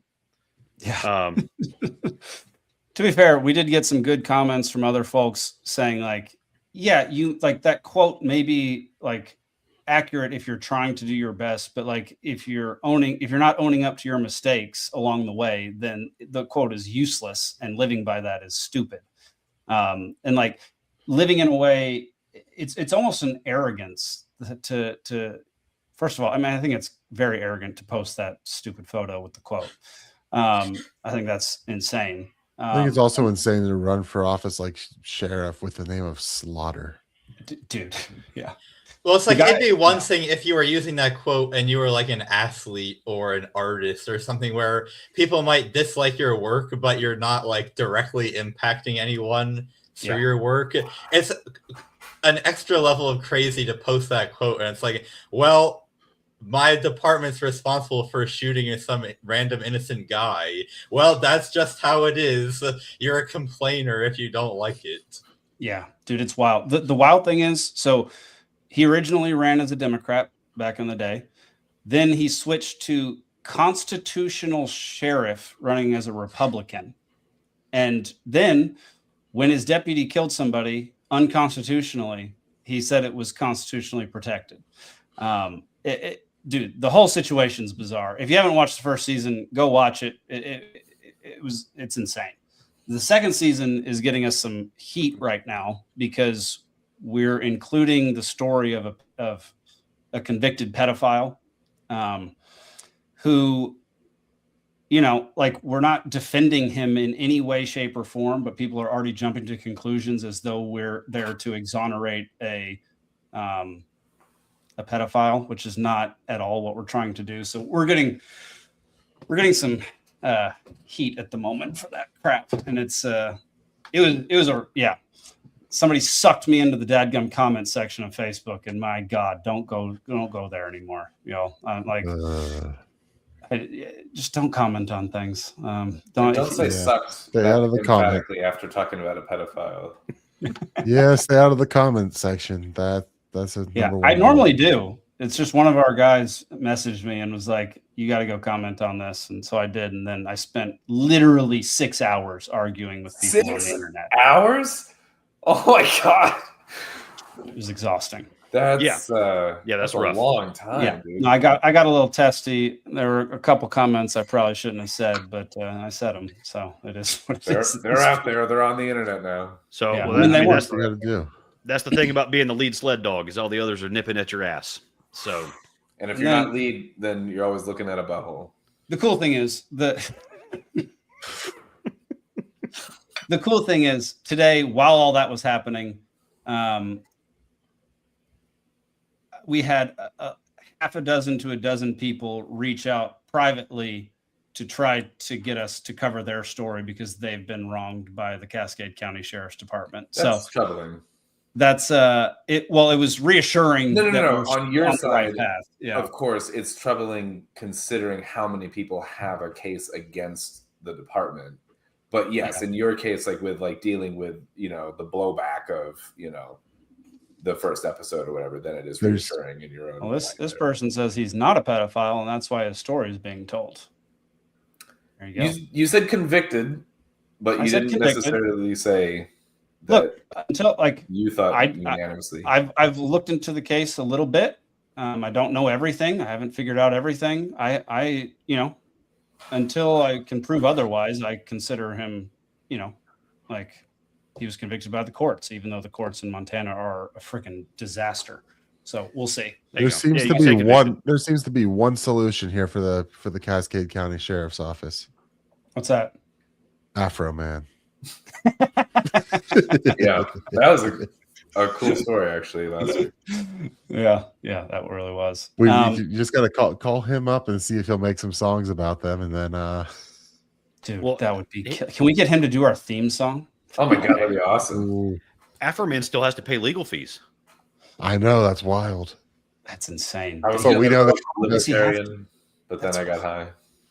We know how that dude can like rain down hate on a sheriff's office. So that's very true. All right, y'all. Well, yeah, just go check out the Cascade Effect. Go support us if you can. Spread the word. It's getting a ton of views online. It's our biggest show we do on the platform, Peaceful Sea Network. So go check it out. It's on Spotify, Rumble, YouTube, Facebook is the biggest platform it's on, but it's hard to watch on Facebook now. They changed all the formats of everything. So now everything is a reel rather than being able to post an actual video on Facebook. Can I listen to it on AM radio? Probably not. Damn. Yeah. I mean, we could pirate radio that. Yeah. There you go. Yeah. All right. Well, y'all, it's my favorite time of the week. I am not fucking drunk. Long 19th or blue. Every pretty girl deserves to go to a ball. This is everything about it's a clam. I love it. I gotta be honest with you, I feel like I'm a little bit too drunk to stand up. On Wiedersehen, asshole. I'm drunk right now. All right, y'all. Welcome to Drunkard of the Week, the part of the show where we show somebody saying or doing something. I only explained if they're drunk, but they're not. You can submit folks via our Discord channel, which you can join for free now. You get special access to other things if you are a DMC member. Or you can just submit a nomination via X by hashtag Drunkard of the Week, or just tag us at Liberty Libation. So go do that if you have some videos of folks doing or saying something insane, and they happen to not be drunk. This week's winner. Sir, they're about to go nuclear. How long do we have? They're 2 weeks away. How 2 weeks away are they? Even more 2 weeks away than they were 5 years ago. My God! That's dangerous levels of 2 weeks away. I know. Son, if anything happens to me, continue my work. We're only 2 weeks away. I will continue, inshallah. Now I'll go to where no one can find me. My office on the 3rd floor, right by that really big window. Vengeance! Sir, if we attack, they will close the Strait of Hormuz. They don't have the balls to close the Strait of Hormuz. They just closed the Strait of Hormuz. And oil is now over $100 a barrel.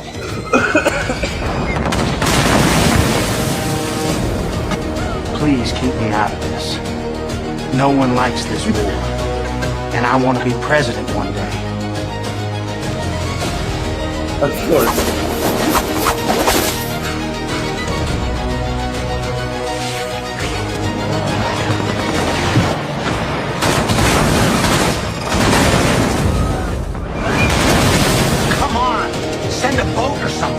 You're the most powerful military in the world. You set your own boats. That was a test. Ha! You fell right into my trap.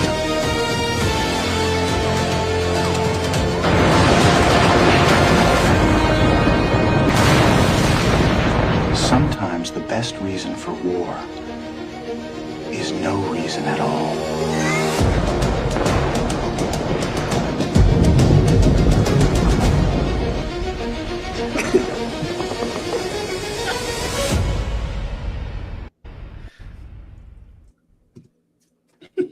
We want to be free to do what we want to do. Yeah. We want to get loaded. Yeah. And we want to have a good time. All right. So Drunkard of the Week is Vanda Hood. Vanda Hood Live, if you want to go follow him on X. I mean, that was a killer AI video. Yeah, must I have don't know. got the fingers right. What are y'all's thoughts on that? And I'll be right back, yo. Hilarious. Oh, man, that's the best one I've seen since I saw one earlier this week that it had Trump and Netanyahu, and they walked into Bale's lair, and they were like, "This one's for you, big guy." Oh, Ball, the demon. Yeah. That's I have not seen that, but that's man, I was trying to find that one so I could share it with you guys. Yeah. Oh yeah, and because then at the end there was some child that comes up out of like a sewer manhole or something, and they're like, oh, the Holy One is arrived. The Mafia. Yeah. The fucking sacrifice. Yeah. Perfect. I haven't seen that, and I'm almost glad I didn't. But these are things that are like they're hilarious and just also, tragic at the same time. But you got to be able to laugh at it, I guess. I don't know. I love this part of AI, like where, meme culture that we saw really explode in 2015, 2016 is like, so now what would have been a series of like, 24 memes, a couple of still is a minute and a half long AI video. Yeah. That's true. It's just hilarious. They're using likenesses of actual celebrities to try to put them in a role like, Liam Neeson as Donald Trump, where Liam Neeson's always kind of the action hero, and then you've got Judi Dench as Judi Dench as and Jake Gyllenhaal is the gay Ayatollah after Brokeback Mountain. Oh and my god, I didn't even put that together. Yeah. Then I think the question was towards right at the end there. Was that JD Vance character sometimes the best reason for war is no reason at all or something? Yeah, right. That's Zach Galifianakis, yeah. Was that supposed to be an AOC representation there at the end, or who? Oh, I don't know. Against the wall. That's what I was. Who was the one? Was that supposed? Like my mind went. Is that supposed to be the portrayal of AOC, or what? What are we doing there? She was unnamed, I think. I have no idea. Yeah, I was just thinking that's what it was. That's fair enough as a guess, though. Sorry, y'all. I was my niece and nephew are leaving right now, so I was saying goodbye to them. I'm gonna call my next poop. My nephew's leaving. Sorry, I gotta send off my nephew. I'll be right back. Goodness gracious. All right. Yeah. Phenomenal video. Thoroughly enjoyed what they did. Even I don't really care for AI videos. I'll never take them seriously. I think they should only be used for parody, and that was perfect. This I was just gonna say though. This is, I think, the actual best use of AI. Honestly, completely agree. That and sex stuff. So Jake, what's your opinion at the end? Was that AOC? Was that supposed to be AOC at the end? Oh, it was. If it was a very poor rendition of AOC. They didn't say who they were or who they were portraying or whatever, but it was a good. Erica Kirk is blonde, and that chick clearly was not. Yeah, she had the Latina look to her. That's why I was thinking, are they doing an AOC thing there? Interesting. They could have been. Yeah, that's a possibility. All right, y'all. We're gonna get into our final topic of the evening before we watch some funny videos. It's a very short good news thing, and it's not going to be good news for everybody, but it is what it is. The Nebraska legislature, this was about a month ago, has approved a bill lowering Nebraska's minimum wage from $15 an hour to $13.50 for young workers and slowing down minimum wage increases for others. I know the first comment is F them kids. Well, look, how many of you have y'all been to Five Guys recently to get a burger? Not in a long time, actually. Yeah. It's been a little while, but dear God. I mean, like the slowest customer service with the worst preparation ever for Five Guys. But I went there. This was before my youngest was born. So at the time, Wesley was like 7. So he gets a junior cheeseburger and a shake. Mary shares some fries with him. She gets a cheeseburger and a shake. I get a Coke and a double cheeseburger with bacon. It was like $52. Jesus. A burger, fries, and a shake is almost $30 there now. Jesus. What? Yeah. I was like, what the we could have gone to Longhorn. Get my kid a burger. I get a steak. Mary gets salmon. Same bill. Yeah, paying a premium for those humongous boxes of peanuts on the floor. There you go. Yeah. 30 pounds of greasy fries in a bag when you get a small. No, seriously, if you go to Five Guys now, you just need to take 2 grocery sacks and fill them with peanuts to get your money's worth, because it's insane, the price. Take some. Well, they didn't have peanuts out either. This was in Peachtree City. What? They didn't even have the peanuts.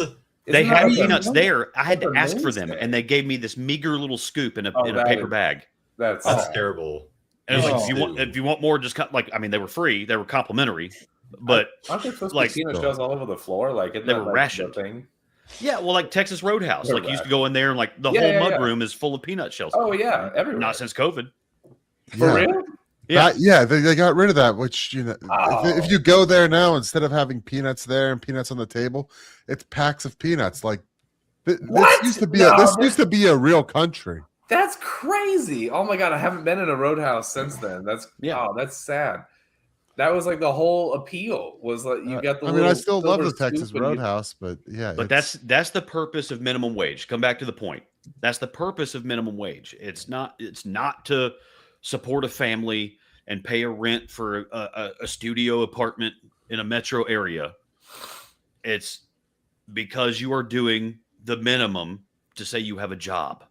Yeah, it's a stepping stone to give you experience of how economy works, how a business works, how whatever industry you're in, how it works. Is to give you exposure to that and allow you to have a ladder to climb. But now you've got people in there that's what they do. So that's how you have a $30 Chipotle combo.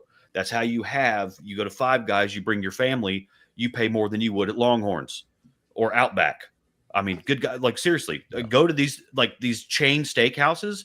Go there for lunch, dude. They've got $15 lunch combos. You'll get in and out there faster than you will at Five Guys or Whataburger or In-N-Out or Jack in the Box or whatever the hell. You got you're gonna go in there and say you can go get it to go, but they've got $15 combos. It's a half-pound damn burger. It's amazing. Yep, I got a video. Sorry, keep going. Yeah, but these people that work here, that's where we are now. Is just people see these places and then they get in there and then they threaten to unionize, like a lot of Waffle House workers just did down here in Georgia recently. And it's like, well, we want $20 an hour and benefits.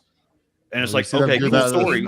You see them doing that at the Starbucks too. It's like, have you seen the videos of the Waffle House employees asleep standing up at behind the griddle or whatever? I don't know. I feel like I've seen more videos of Waffle House employees asleep on the job. Well, okay, to be fair, that's what you're paying for, though. You're paying for the entertainment value of watching somebody cook while they're dead. It's fine. It's fine. Yeah, I love Waffle House. It's all good. I ate there fucking ritualistically when I was a bartender because it was the only thing fucking open when I was done working. To be fair, it's freaking delicious too. I love Waffle House. It's the best, dude. And I've worked I worked at a Beef O'Brady's, so I've been a short order cook before. Mm-hmm. Yeah, not of the caliber of Waffle House. I have respect for the art. I know how hard it is to maintain 7 to 10 minute ticket times. If you're actually doing a constant influx of 10 to 15 tickets coming at you all day, it is it's heavy. Brutal. Because then you got to clean it and you got to change gloves and you got to wash your hands and you got to go do this and prep this. And it's horrible. It's really hard to take a shit on shift.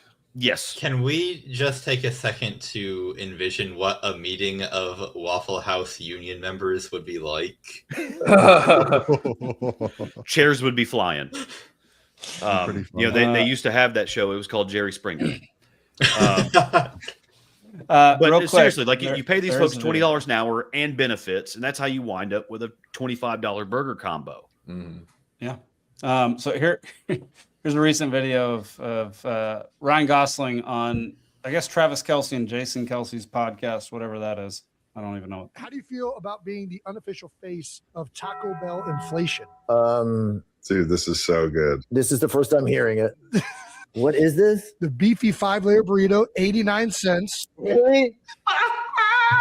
That's new beefy 5-layer burrito. And the beefy 5-layer burrito now $5.36. What? I'm not getting a dime for this. I'm not even getting.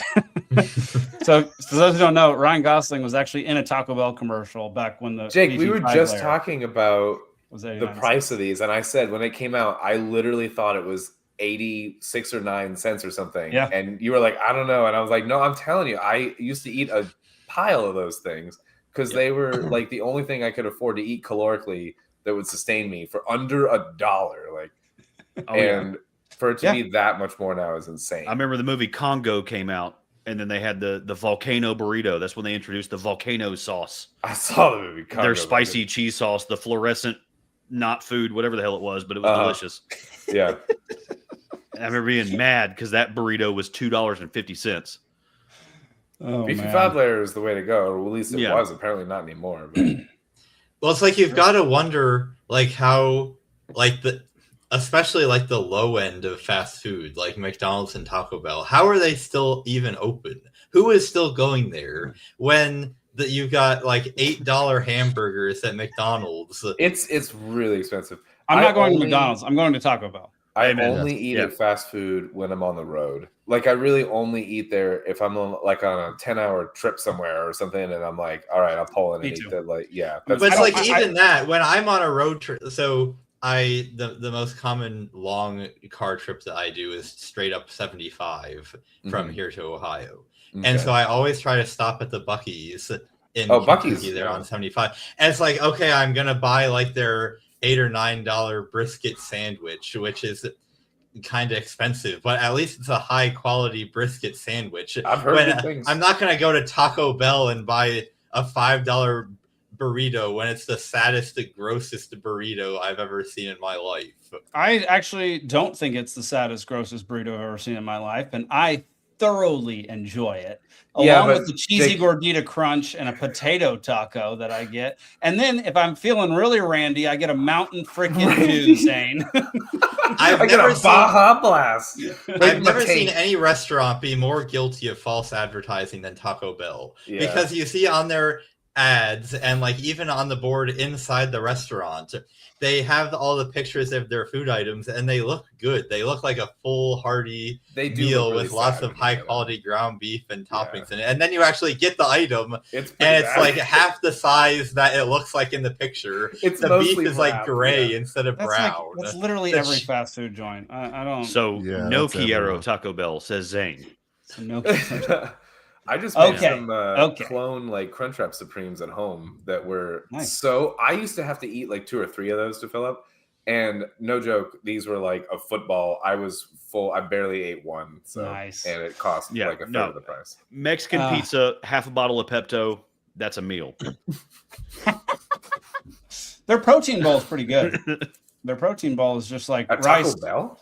Yeah, it's rice, beans, ground beef, and lettuce, and it's great. And is the lettuce actually green or is it like yellow? Well, I don't know what color to call it, but it's there. It's pale. What do you call it? Periwinkles. Zane is so hateful of Taco Bell. We now know Zane's pain point. Oh, look at that cat. My cat. All right, y'all. Y'all, thank y'all for tuning in to episode 168. It's wild. We're getting close to 200 now. We're almost at 169. Less than a year, buddy. Next episode. Yeah, we're gonna do a little wrap up real quick, and then we're gonna watch some funny videos, and then we'll jet. But yeah, head on over to peacefulseed.network. We got changes coming. We are going to end up being a strictly Bitcoin company. So whatever you buy from the website, whether you join the Dollar Media Club or buy item or buy like one of our shows, we will get paid in Bitcoin. And that's what I pay these guys on the screen in Bitcoin only. I have horrible feet. So if anyone's interested in that, I'll send you pictures. That's not on the website. You can go to his toenails and Taco Bell lettuce are the same color. I have the flattest feet on earth. They look like duck feet. I'll give you a Bitcoin to not do that. Deal. Bitcoin. Oh my god. Excuse me. No, I'm coming on your show, man. I'm definitely going to appear on your show. I'm thinking it's on multiple times. I think it's going to be a week, 2 weeks. No, a week from Monday. I think is going to be the. What's Grumpy Gnome's show? Golden Shower Power Hour. Yeah, you can find it on Twitter. It's a long name. I always forget which. Golden Shower Power. Yes. Grumpy, come on, man, come on. You know, Grumpy, if the LP of Georgia had paid for me to come out and film their convention, I would have appeared on your show in person. So you can blame Jared and the rest of the LP Subway. Georgia XCOM for that. It's always Jared's fault somehow. I know. Everything's Jared's fault. Screw that guy, you know? All right, y'all. Thank y'all for tuning in. We're going to watch some funny videos. Head on over to peacefulseed.network. Check out what we're doing over there. All right, y'all. Final topic of the night. There you go. Bro was so excited to demonstrate the grill that he made. Yes.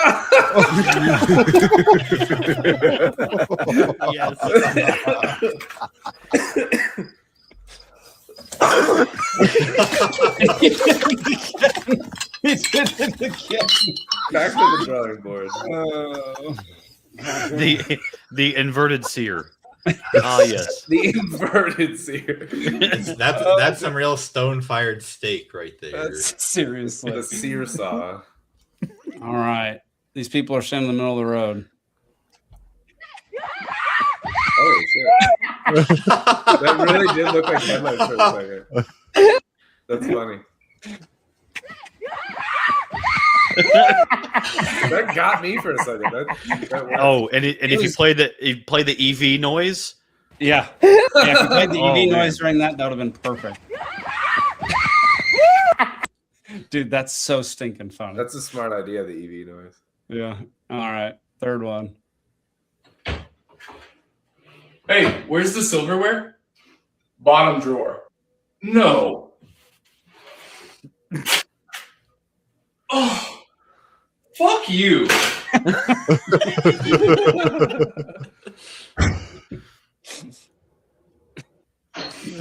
You should see my kitchen right now. It's a mess. Oh man, I got into it with my son earlier. He's like, someone did the silverware drawer wrong. I was like, I did it right. And he's like, I'm not putting this away. And I was like, this is my house, little boy.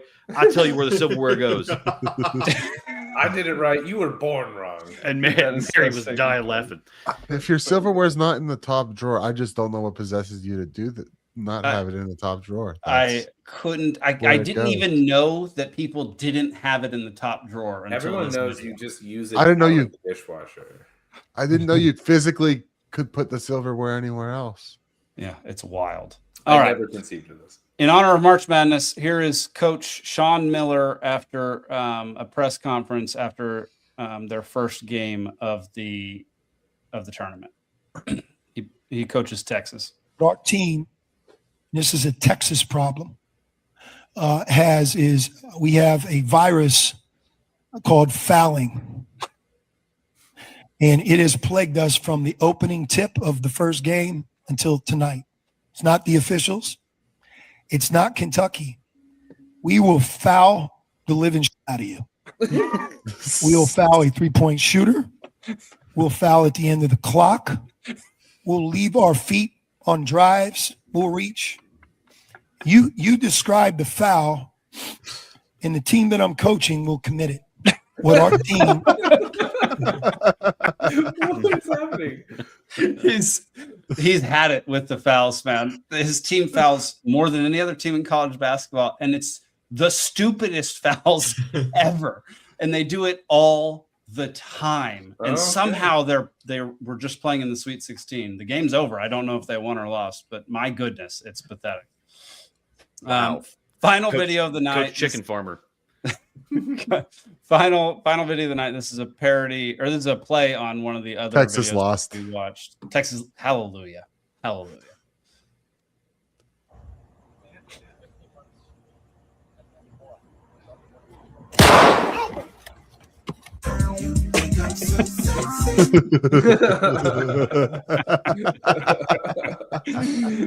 don't know if anybody's seen the videos of the girls walking down the street screaming at a group of dudes. Yeah, this is the play on that. I just thought it was so stinking funny. It's pretty good, actually. Open the box of dadgum donut.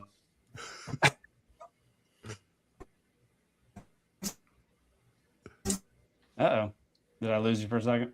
Yeah, you dropped. That's all right. All right, y'all. That's going to be it for this episode. Appreciate all of you. Thank y'all for tuning in. Nick, Zane, Steven, Alden, we got anything to promote before we head out? go to voteplacie.com. Go to officially voteplacie.com. on the ballot. Make your own Crunchwrap He's Supremes. officially on the ballot. Make your own Crunchwrap Supremes. Go to our website, peacefulsea.network/merch to get your own Arculus cold wallet storage. That helps out you, us, and Arculus all at the same time. And you get to own some Bitcoin forever. So go check it out. And yeah, we'll see you next week, y'all. And because I know the audience is probably wondering this because we brought it up last week with Brad and we've mentioned it a couple of times. But the LPPA convention was this weekend, and I was running for vice chair, and I did end up winning that. Oh yeah, that's right, man. Nick It got was vice public congrats. chair. It was All a tight right. vote. We dead tied on the first round of balloting. Wow. That's crazy. And then we went back to get grilled more, and then somehow I flipped 3 votes and won. So Heck yeah. Good job, Well Nick. done. Well done. So if you're a member of the LPPA or you're in Pennsylvania, you want to join, go join on their website, and Nick will be your vice chair. You know what we should say? we got some candidates. Friend of the show, John Thomas, who's been on with us before, is our lieutenant governor candidate. There we go. So Heck yeah. we got that, and then we got yeah. some cool people, like especially in my area, who are running for state rep. Sweet. So all right. We should Alden, say what are we about to say? medium rare instead of well done, because well done sucks. So we should actually say when someone does a good job, you should say medium rare, man. I think you should just say rare, but yeah. Whatever. What not well done. Not well done. Completely agree with that. And we'll end on that note. Mid rare. Mid bro. Peace out.